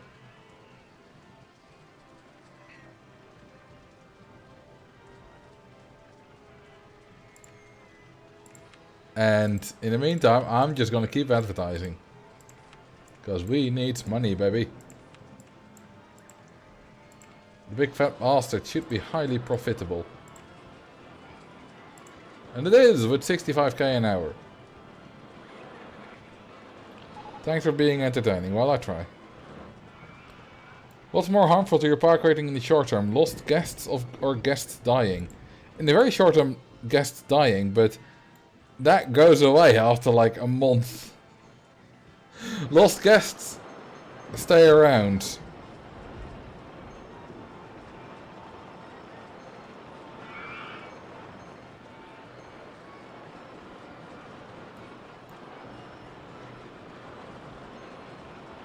You had to build a special drowning pool. I'm sure you can find a way to write it off your taxes. Oh yeah, drowning pools you can write off. But just you faffing, that's the word, faffing about with some water, I'm not so sure. If we look at the park rating, currently have minus 167 on the casualty penalty, but that's going away. Every lost guest, well, after the first 25, gives you minus 7 permanently.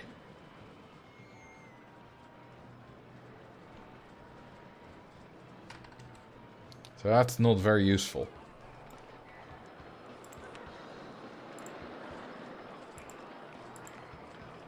Oh hell yeah, we unlocked the worst ride in the game. I think I will qualify the Space Rings for the worst ride in the game.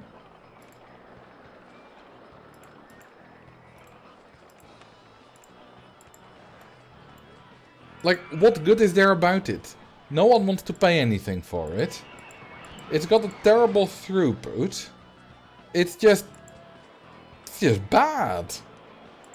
Like, it's got a crazy high nausea rating of 6.5.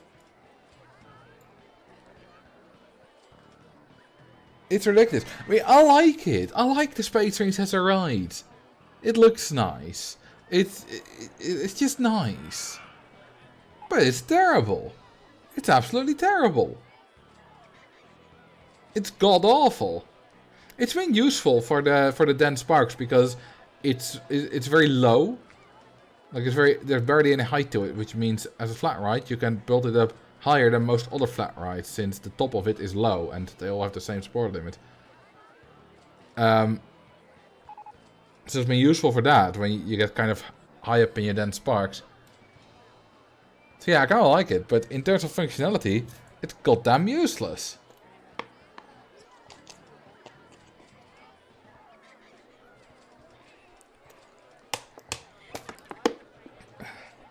Is it worse than the Heartline Twister? Heartline Twister is a great ride. I mean, it's a roller coaster after all.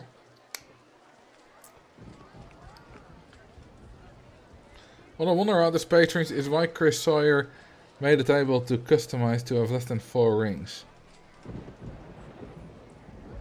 Yeah.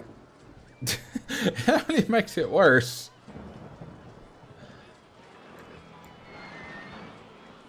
It's a bit weird. I mean, it doesn't technically only make it worse. There's a use to doing this. Very specific one. But let's say you only have the space rings available. Well, not only, but let's say you have no coasters available, so you can't, like, trap any rides, you can't block any rides. Let's say you only have the space rings and a bunch of other flat rides available. The space rings can achieve the lowest throughput of all, which can be useful if you need to trap guests in a queue line. So yes, there is an actual use to it. Now, in pretty much every scenario ever, you will have some tracked ride available that you can stop from going entirely, or just a maze. But just in case you don't, it will work. Hey, thank you for the 27 months, Piss Create. Like, if you have the merry-go-round, the circus, the space rings, and the pirate shit.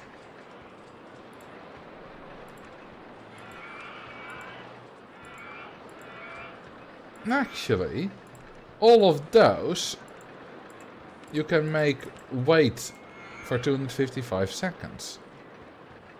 Actually, I mean, it's a bug, but rides won't go more than once if you make the wait time longer than 127 seconds in vanilla. It's been solved in OpenRST 2, but so technically you can block almost any ride, but not the space rings because it doesn't have a wait mode. Okay, yeah, the maze can have a lower throughput, but it needs to be bigger. But also, if you have the maze available and you need a low throughput, you can just block it off. Can a go-kart have a singular card? I think it can, but that's not... I mean, the throughput is quite low on that, but... You know, if you want to make it actually a lot slower, because, you know, it goes fairly fast. You make it do 10 laps.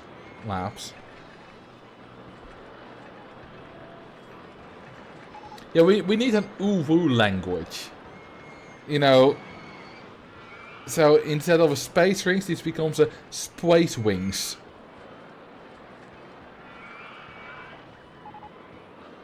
And this becomes a ghost twain.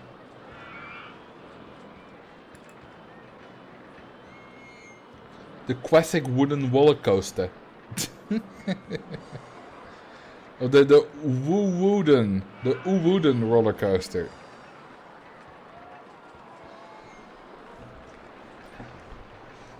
Don't give them I would totally play that. That would be a great thing to again have in like the background of a video.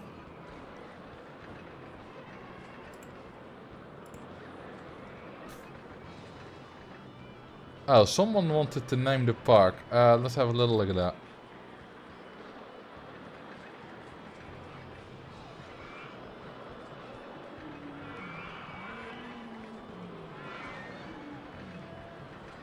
Why does that not show up? Name the park Peppa Pig. Why does the redeem not show up in the chat? Like in the chat I can see Hummelhop's message saying name the park this, but I don't see the redeem, so it's difficult for me to see it. That's why I missed it at first, presumably.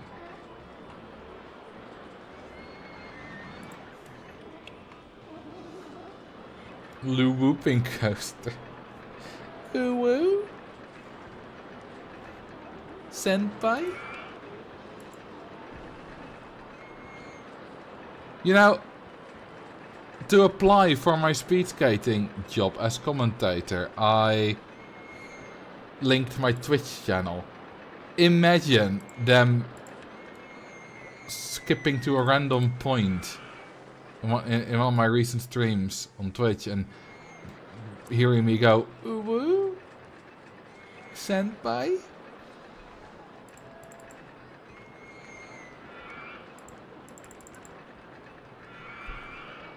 I mean, I got the job, so it was all good.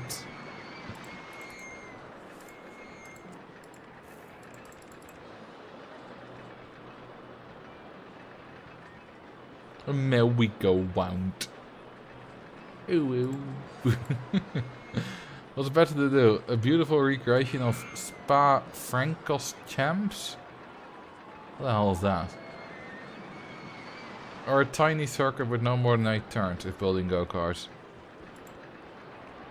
I mean, functionally, of course, the tiny circuit is always better. But you don't really build the go-karts for the income, because it's always got a crap throughput anyway. In which case, you might as well go big with it. So Dutch or English commentary? Well, there's a thing wrong with that sentence, and that's the fact that it's in the present, because it should be in the past. It was English commentary. I did it for a season, and I'm not going to do it again. I don't know if they want me again in the first place, but if they do, then I'm gonna say no. Because I've already turned one hobby into a job. This one. And I'm not going to do that again. Because that was not a good idea. I'm glad I did it. You know, learned some stuff. It was a very valuable experience.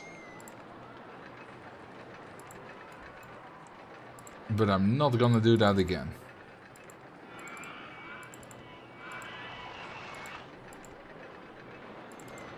A friend of mine came with some analysis of one of the first World Cups in the season. Or the times compared to other seasons, stuff like that. And for some of those games I gave commentary. Some of those matches. And my first thought upon seeing that was not anything to do with his analysis. My first thought was, thank God, next year I can just watch it normally. I think that says enough about what I should do. Because I haven't told them I'm not doing it again, so I can still, you know, change my decision, but I'm not going to.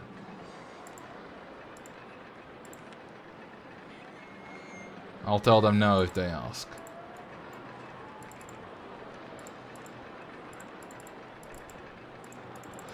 Now what's really going to be interesting is they come with a massive salary raise.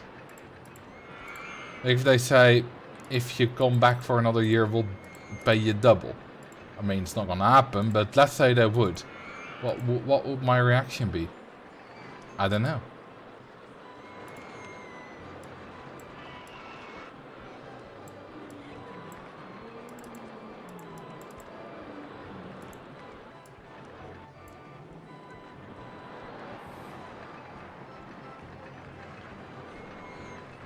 In my experience, it will be a bit boring to say Jutta Leerdam wins for the 1000th time again. What a phenomenal race she gave for the 50th time.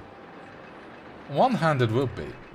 On the other hand, she didn't win much this season, so it wasn't a problem. No one was truly dominant this season. I mean, Jordan Stoltz was dominant in the second half of the season on his distances, but not really in the first half. In the first half he was really good, but not dominant.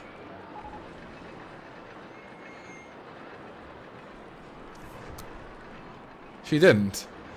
Yeah, well, that shows that you don't follow speed skating. Like, not at all. Because You would have known, because there was a lot of drama around her ankle and stuff. Which is part of the reasons she didn't skate very well. I mean, she still won here and there. She won the first World Cup. She won the second 1,000 meters at the World Sprint. Not the overall. She got third in the overall standings.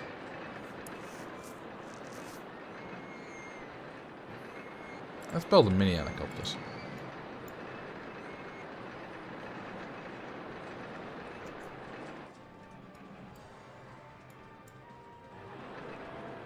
Now, Scooby-Doo, Zach is right. Belgium doesn't exist. Now, sometimes people do refer to the collection of South Netherlands and Northern France as Belgium. You know, there's some cultural history there, which is why those provinces are kind of related. And it can be useful to have like a collective name for it, which is Belgium, but it doesn't really exist, you know. It's not a country.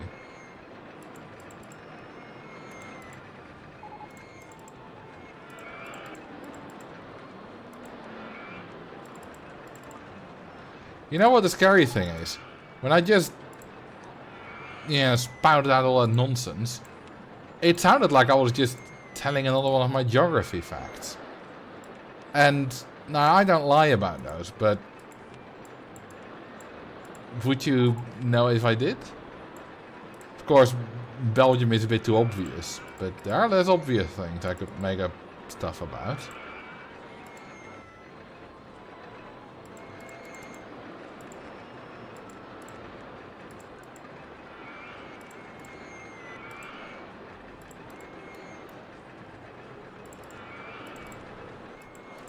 God, this thing really has a terrible support height, doesn't it?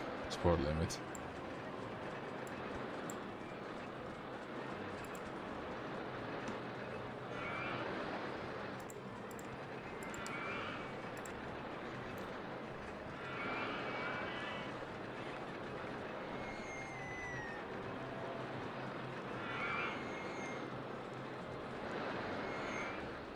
I don't see the Ask a Geography question this minute in the chat either. So, Twitch is fumbling up a little bit with showing the point rewards in the chat. To be fair, I don't see a question from Waluigi yet either.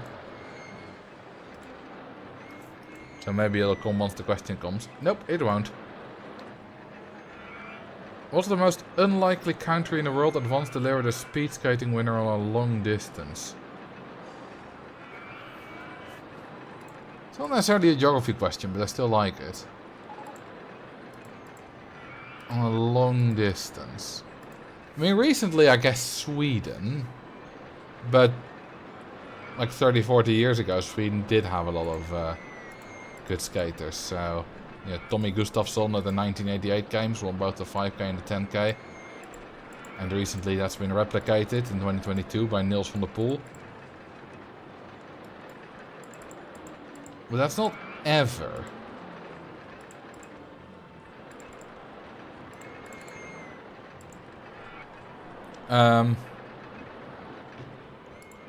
If we go for medals, then you have bronze medalist on the 5k men.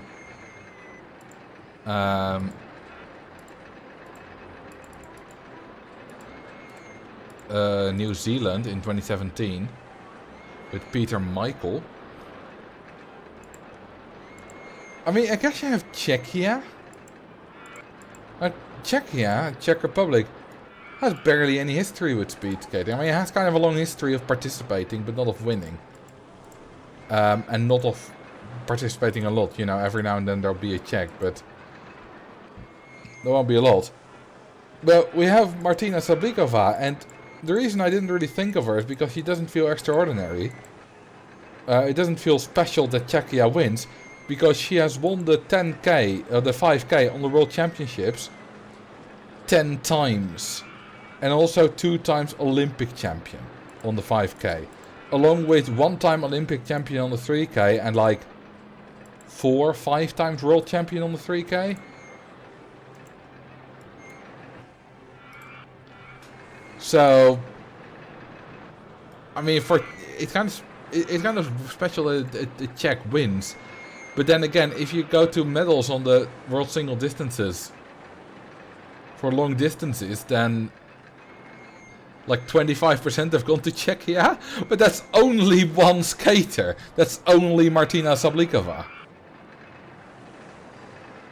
So if you look at percentage of medals, it's not weird that they win, but it is just one skater, so... What we can do, of course, is just... have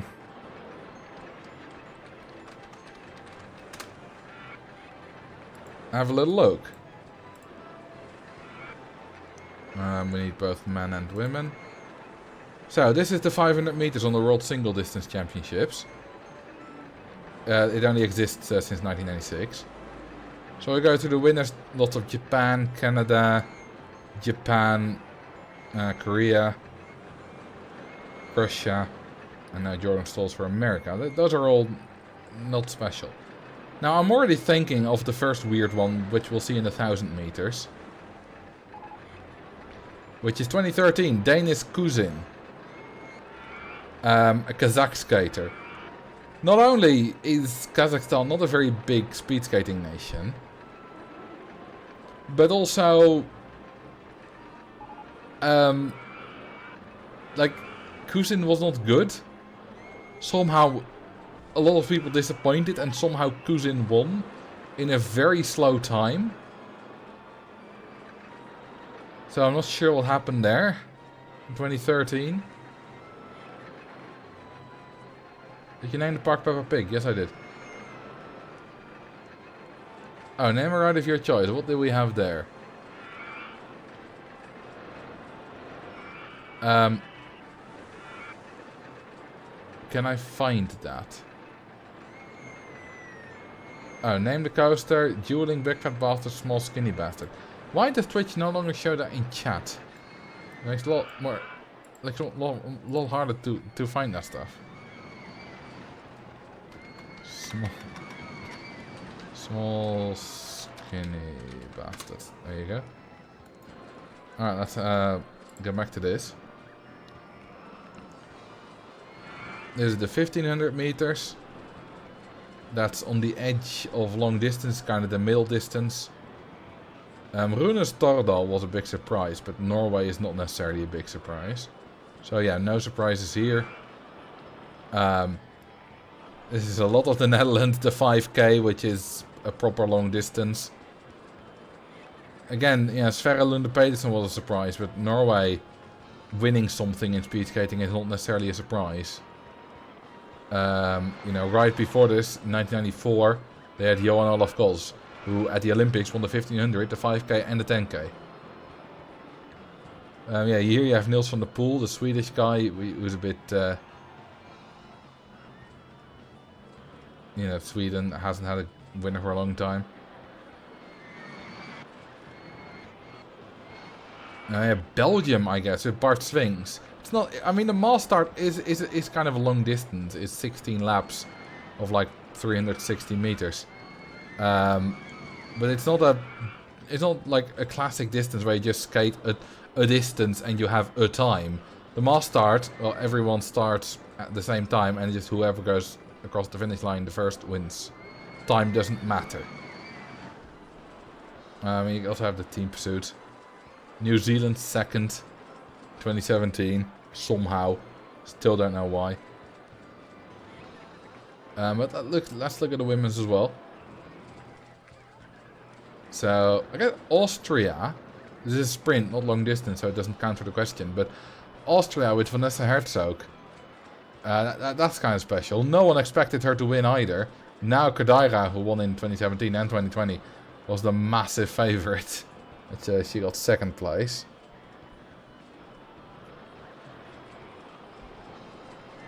Uh, 1000 meters. No special countries. 1500 meters. Also, no special countries. I mean, a Norwegian woman winning something is special, but Norway has kind of always been a sort of big nation. Those are more so for the men than the women. Here we start seeing Martina Sablikova, who has won 1, 2, 3, 4, 5, 6 times the 3K. And got on the podium a lot of other times. She's been on the podium every year since 2009. The 500, I saw a Belarusian skater. Angelika Kochuga. But not as the winner. Only on the podium. Belarus has some decent skaters every now and then. I mean, Kochuga was a winner. Not in the world singles distances, but World Cups and stuff. Also, look at how dominant the Germans were in the late 90s and early 2000s, and before the late 90s as well. This was the end of the German dominance. It was ridiculous. Now here, Sablikova, Sablikova, Sablikova, Sablikova, Sablikova, Sablikova, Sablikova, Sablikova, Sablikova, Sablikova. And 2021 was the only year she did not reach the podium since 2007. She got like 5th or something there. It's absolutely ridiculous. She just casually wins 10 times in a row.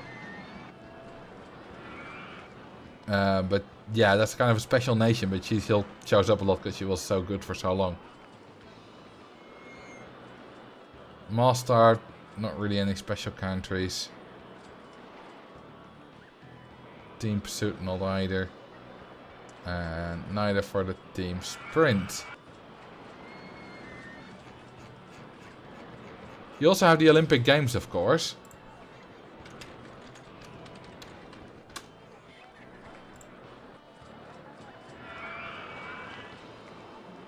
Let's see. Did we get the results anywhere?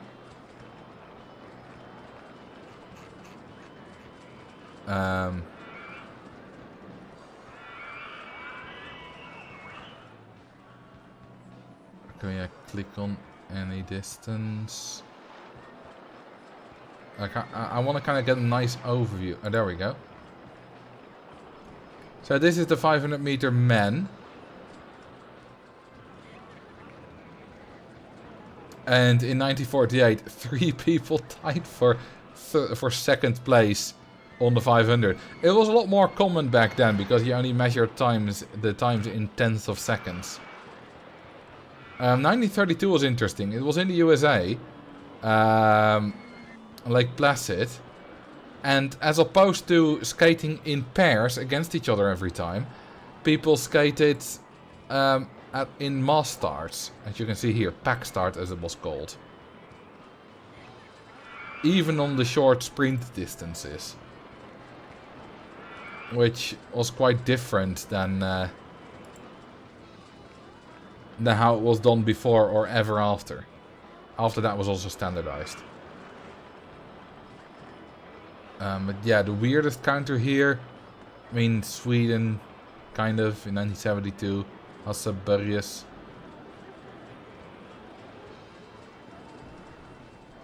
The 1000 meters only got introduced in 1976. Wait, hang on, I was looking at second place. First place, weirdest country. Finland doesn't win a lot. Klas Thunberg was really good in the 1920s. Then the 1000 meters, not anything special. And 1500 meters, you see Klas Thunberg again. Enrico Fabri's, Italy doesn't win a lot, so 2006 on home turf. It was in Italy, the games. But that was kind of special. 5000 meters, you see here Tommy Gustafsson. And then Nils van der Poel again. And the 10,000 also not really anything special.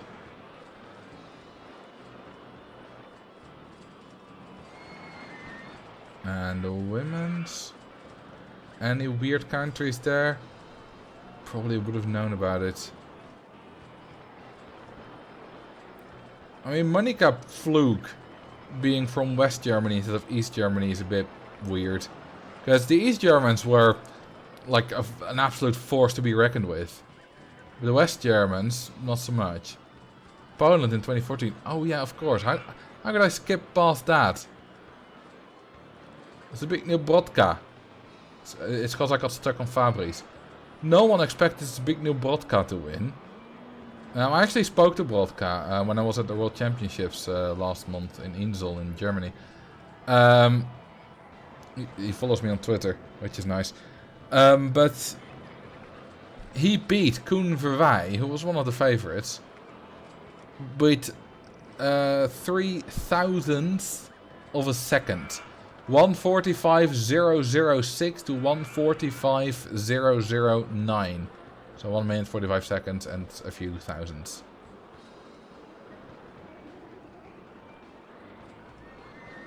Let's see, what else do we have for the women's? I mean, yeah, Czechia again, kind of weird, but she wins a lot.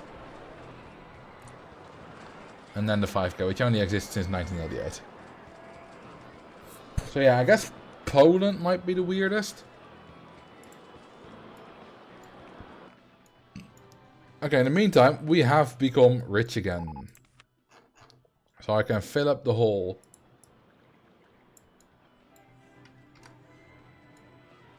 Lyudmila is kind of weird also.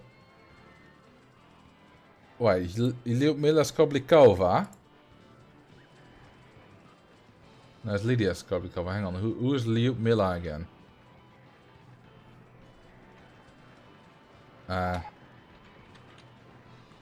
Oh, Titova. I mean, it's one of the Soviets. They're all really good. There's not Titova. Which other Lyudmila do we have? Prokasheva. She didn't win though. She was 3rd place. In 3rd place you can see a lot more weird countries. Prokasheva was really good.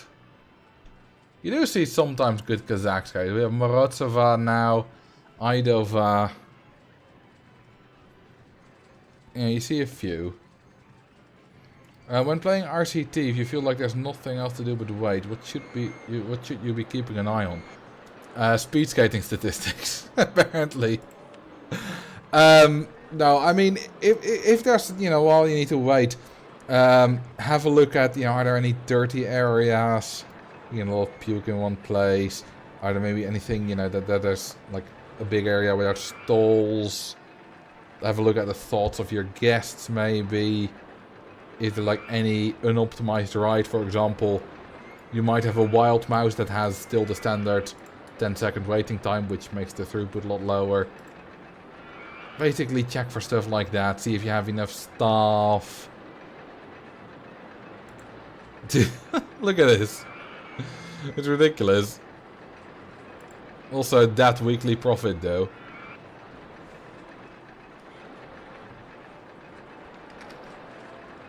So for example, staff, we have two mechanics, that's not enough. They did not keep up with all the inspections clearly. Handyman might also be increased. We basically don't have enough staff. Check if people get lost. I mean, that's kind of covered in the sauce thing, right? It's too crowded here. That's a thing that they think a lot. Need to go to the toilet. Well, that means we don't really have enough bathrooms. Which, I guess it's fair. We have 3 bathrooms.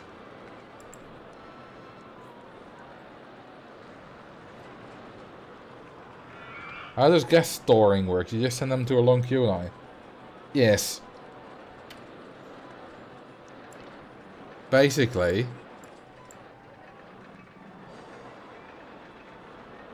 Oh, I didn't save it. Basically, you do this. And then you just fast forward and wait.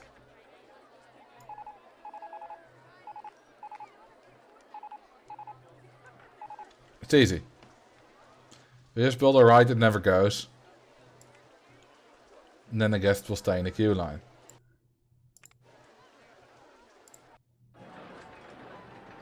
And the benefits are, well, they're no longer annoying you.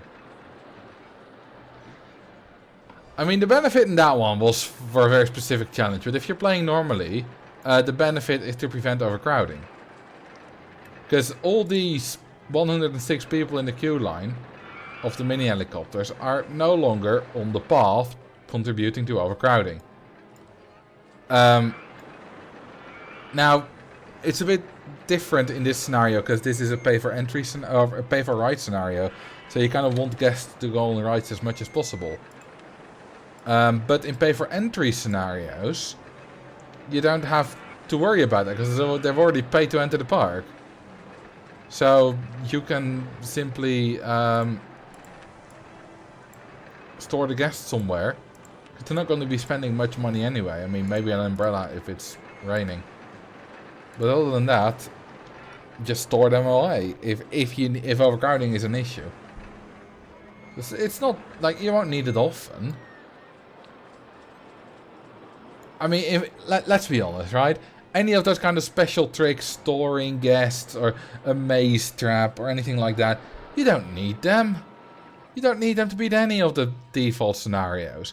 The default scenarios are not necessarily easy, but they're all very much doable with just normal parks. So yeah, you don't need any of them. But if you do kind of weird challenges of, or just want to kind of optimize a park, it can be very nice.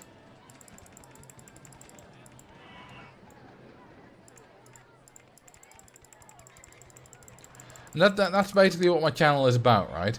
All of these optimizations, these things, they're not really at all useful. I mean, they're useful, but they're not at all necessary. Because the game is not that difficult.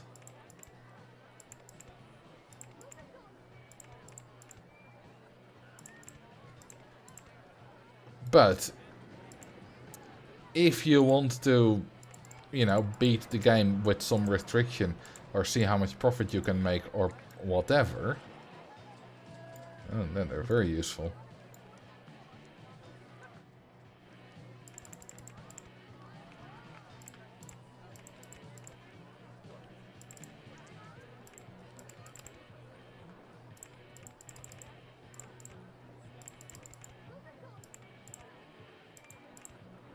It's a bit similar to Mario Kart, right? Because currently in Mario Kart DS, there's this kind of a revolution going on with new shortcuts being found. And for once, I'm not at the forefront of it, but for once, I'm seeing it happening. Instead of just seeing it being reported later on. But it's not like you need any of those shortcuts to beat, you know, to get 3 golden stars in all the Grand Prix. Which is the kind of highest grade. You don't need that at all. But if you want to get the fastest time in time trials, you do. Of course you do. That's kind of what you use it for.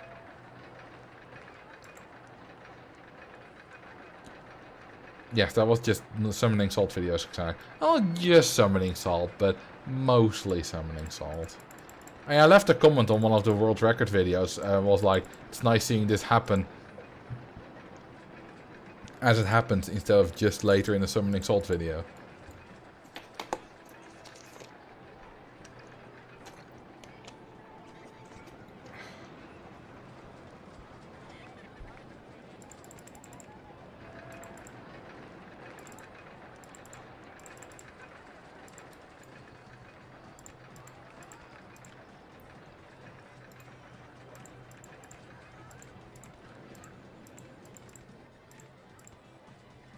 Alright.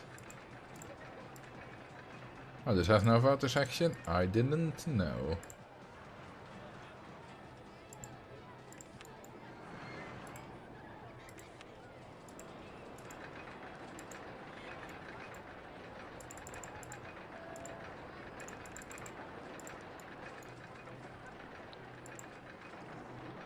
Yeah, it is super fun. Can you beat Baby Park on the Game of Color in 1 second? Even if you're just exaggerating, those kind of stuff is very funny. But that's not because you need it to beat the game, right? It's just the same with Roller Coaster Tycoon. Optimizing is very, at least maybe not funny, but interesting. I mean, that's why my videos do so well.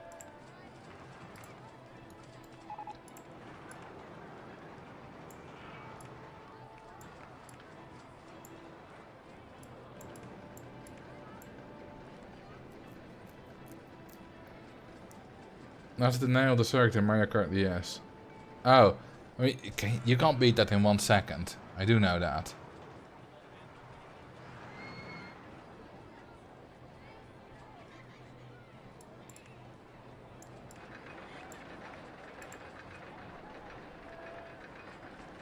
In fact, Baby Park, Mario Kart DS World Record. Let's have a look. Apparently 42 seconds.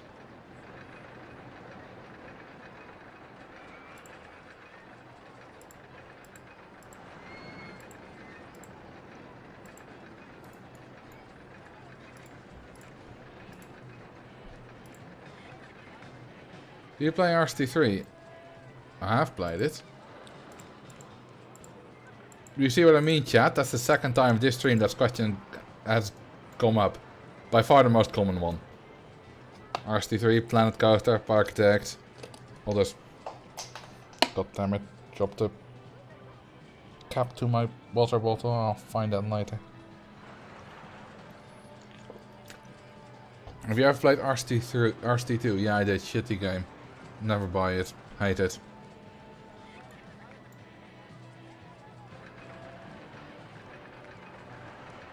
I have seen time trials of 1 second by Japanese dudes. Don't even know why or how they did it. I've never seen it, but when you would play online, they're like, you're speeding. I mean, yeah, you can do that. There's a term for that. It's called cheating. Or hacking.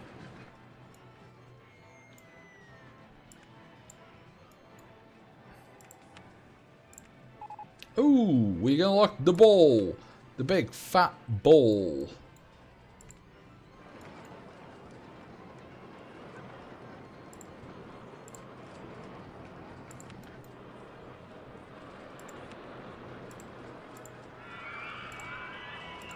I like big fat balls.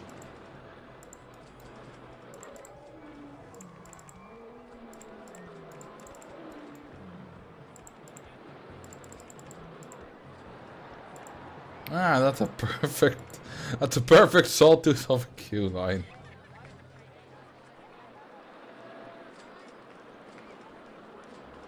Hey, we got the card 900. What even is 900?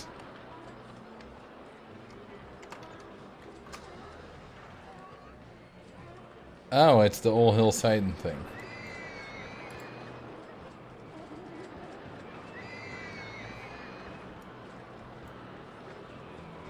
Number 3 cinema, baby, the other white meat. I don't get that. What's that a reference to? I'm not very fond of that name. It's got kind of low throughput, so I think we'll need Q-line TVs.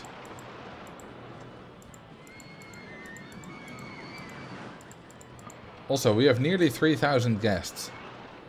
That is quite a lot. No, I actually have kind of kept the castle mostly intact. I've not built much inside. There's the merry-go-round, a bunch of stalls, a roto drop, a nice mini coaster. It actually goes decently well with the castle. And that's pretty much it. All the other stuff is outside.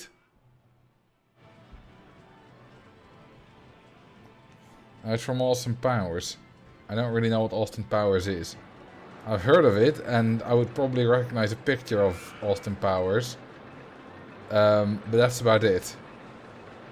I don't know anything more about it.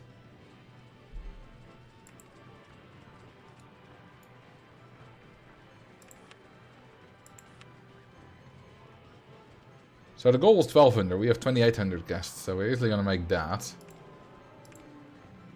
Any kind of ride ticket price goal, if it existed for this scenario, we also would have made. Because 31,000 is a lot. Quite a lot. Even shop sales, the 1,000. Oh, we got Ferris wheels. Nice. I like Ferris wheels.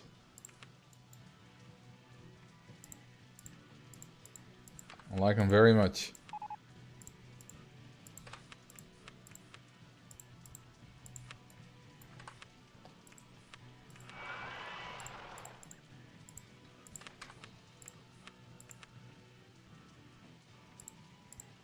It's number 5. Number 6. Number 7. Und number 8.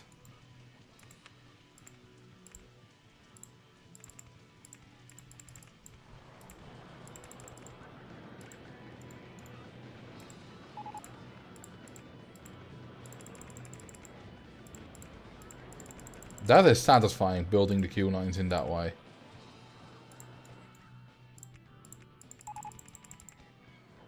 Reverse roller coaster 4 has broken down. Well, fix it, goddammit.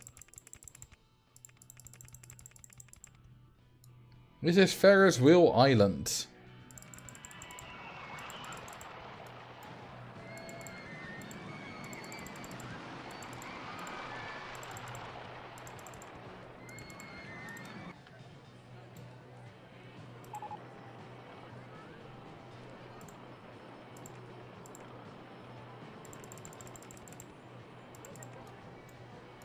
Look at that. I think they got a nice kind of connection going on here.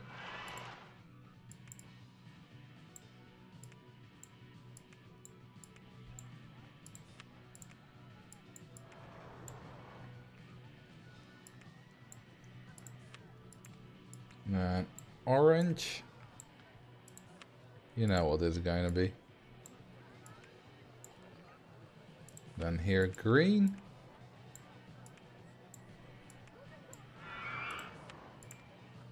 Blue.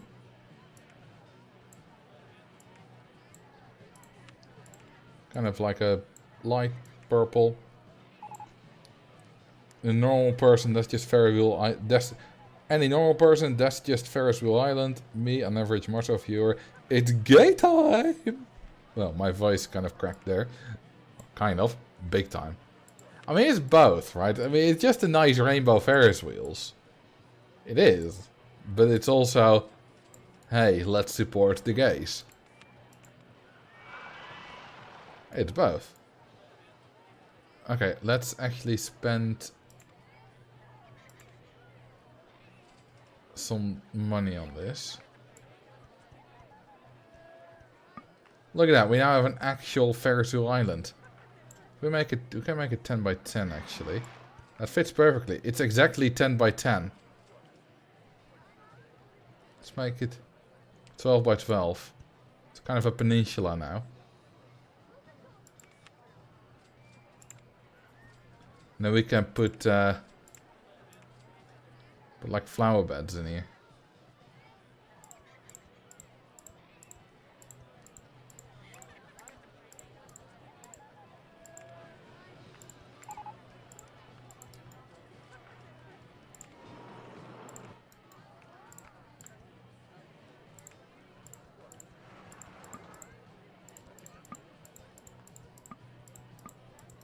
Look at that.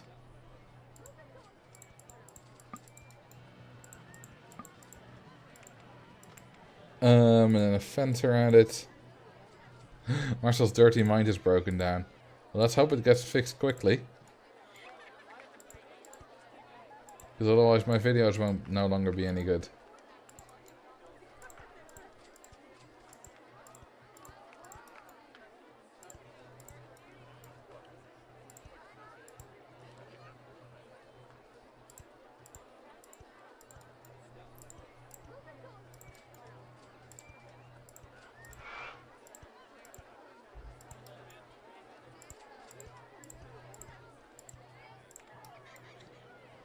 And the vinyl fences. And would you look at that? Hang on, I'll just...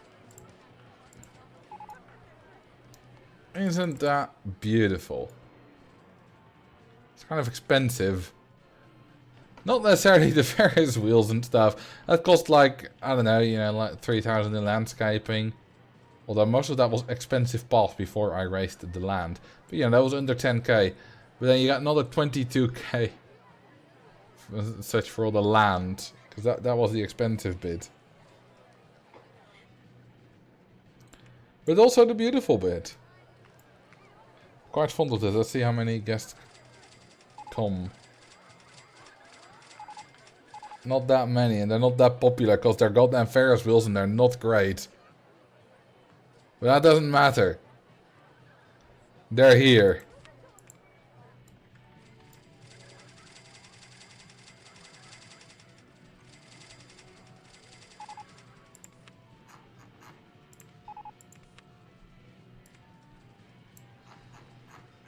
Hey, we have a name already of your choice for once show up in the chat. Good. That means I can more easily see it. Name the flying coaster suspend with flying airplane coaster. That might be a tad too long, but I'll have to see. I guess all homophobes. No, they're Ferris wheel phobes. It's just a shit ride.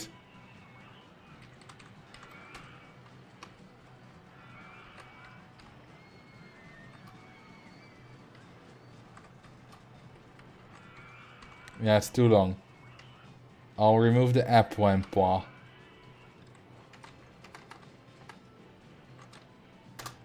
There you go. Are you happy now? In the meantime, we have neared the goal.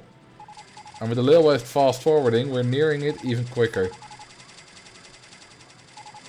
And we're still getting more guests rather quickly if we keep advertising.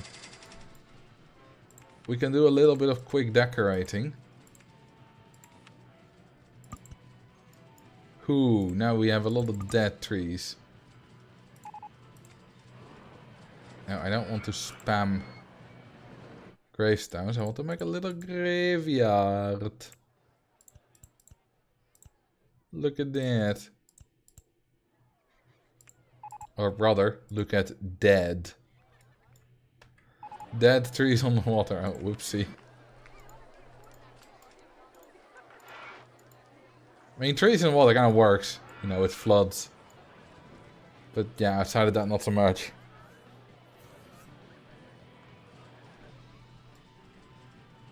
There's kind of a big empty hillside, so it's no longer empty.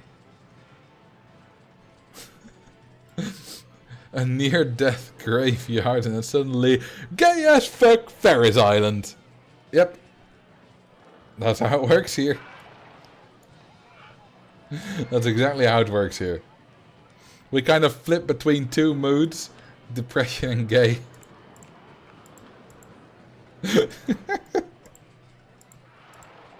Incredibly quickly.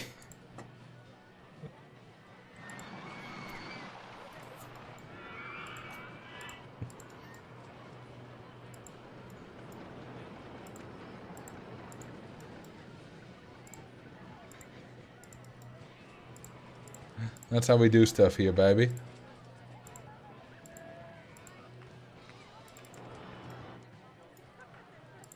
Like, if you die, you might as well die fabulous. Howdy, how goes it? It goes rainbow. It goes rainbow next to a graveyard. A grainbow yard.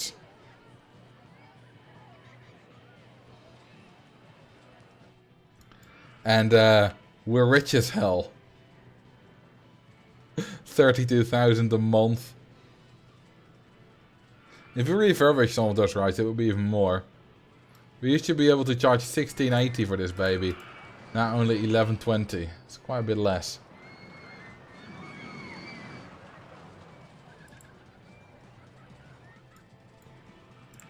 So what interesting rides have we unlocked?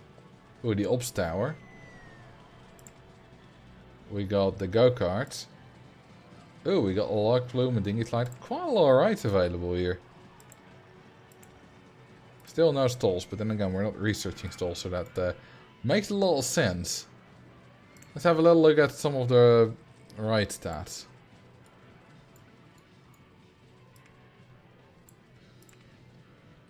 Splashboats 1 is the most popular. Damn. I mean, yeah, 3,600 an hour and you charge 1160. That's not bad. Most popular, most profitable. Total customers, also Splashboats 1. Total profit, Splashboats 1.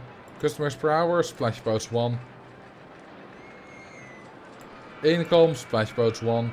I mean, yeah, running time is not like barely anything compared to income. Like income, 48,000, 158.40 an hour. Running cost, 251 bucks. Nothing.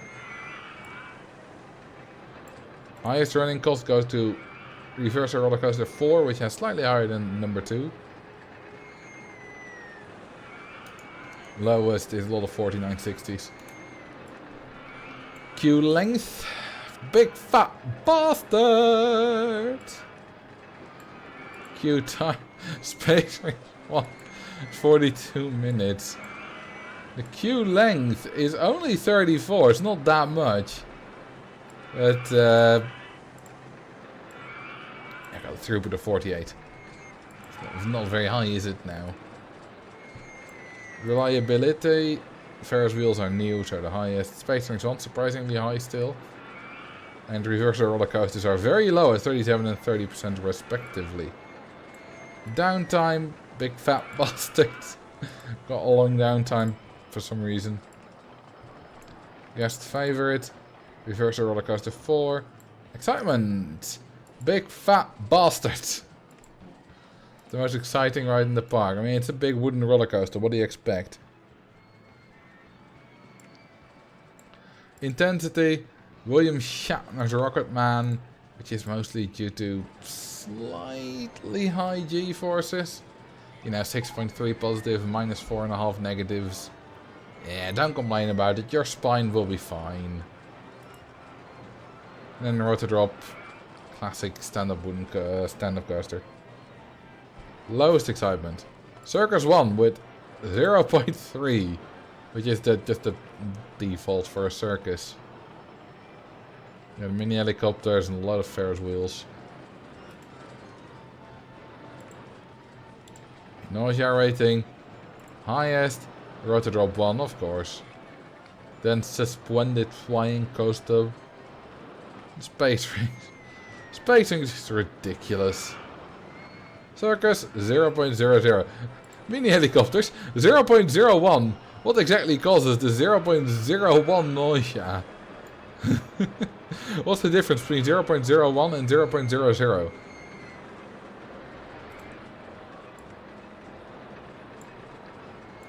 Let's see, lowest excitement was small skinny bastard with 0.12. Lol.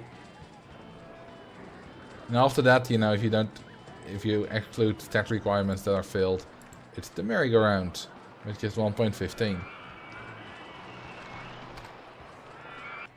Alright, and we have nearly beaten it. It's almost the end of year 3. We needed 1,200 guests, we have kind of more than triple that. Drown everyone. Nah. I don't have enough money to get rid of the island. Like, I have a lot, I have $250,000, but that's more expensive than that. So there we go. That was a good, nice park, and I think I made quite a decent park out of it. Alright. Thank you very much for watching. I hope you had a good time. I certainly did. And let's see if I can find someone to raid. And when you get there, you know, we have a raid message, right? Yeah. Use that. Or just yell raid or whatever. yell something. Let's see, who can I rate though?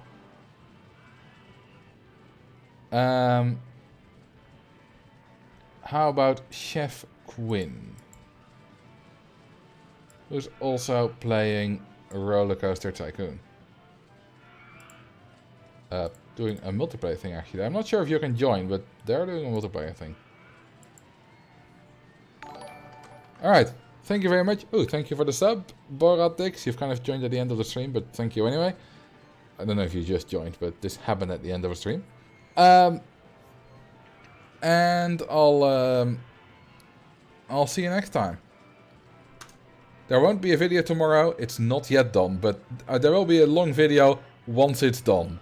Early next week, probably. See ya.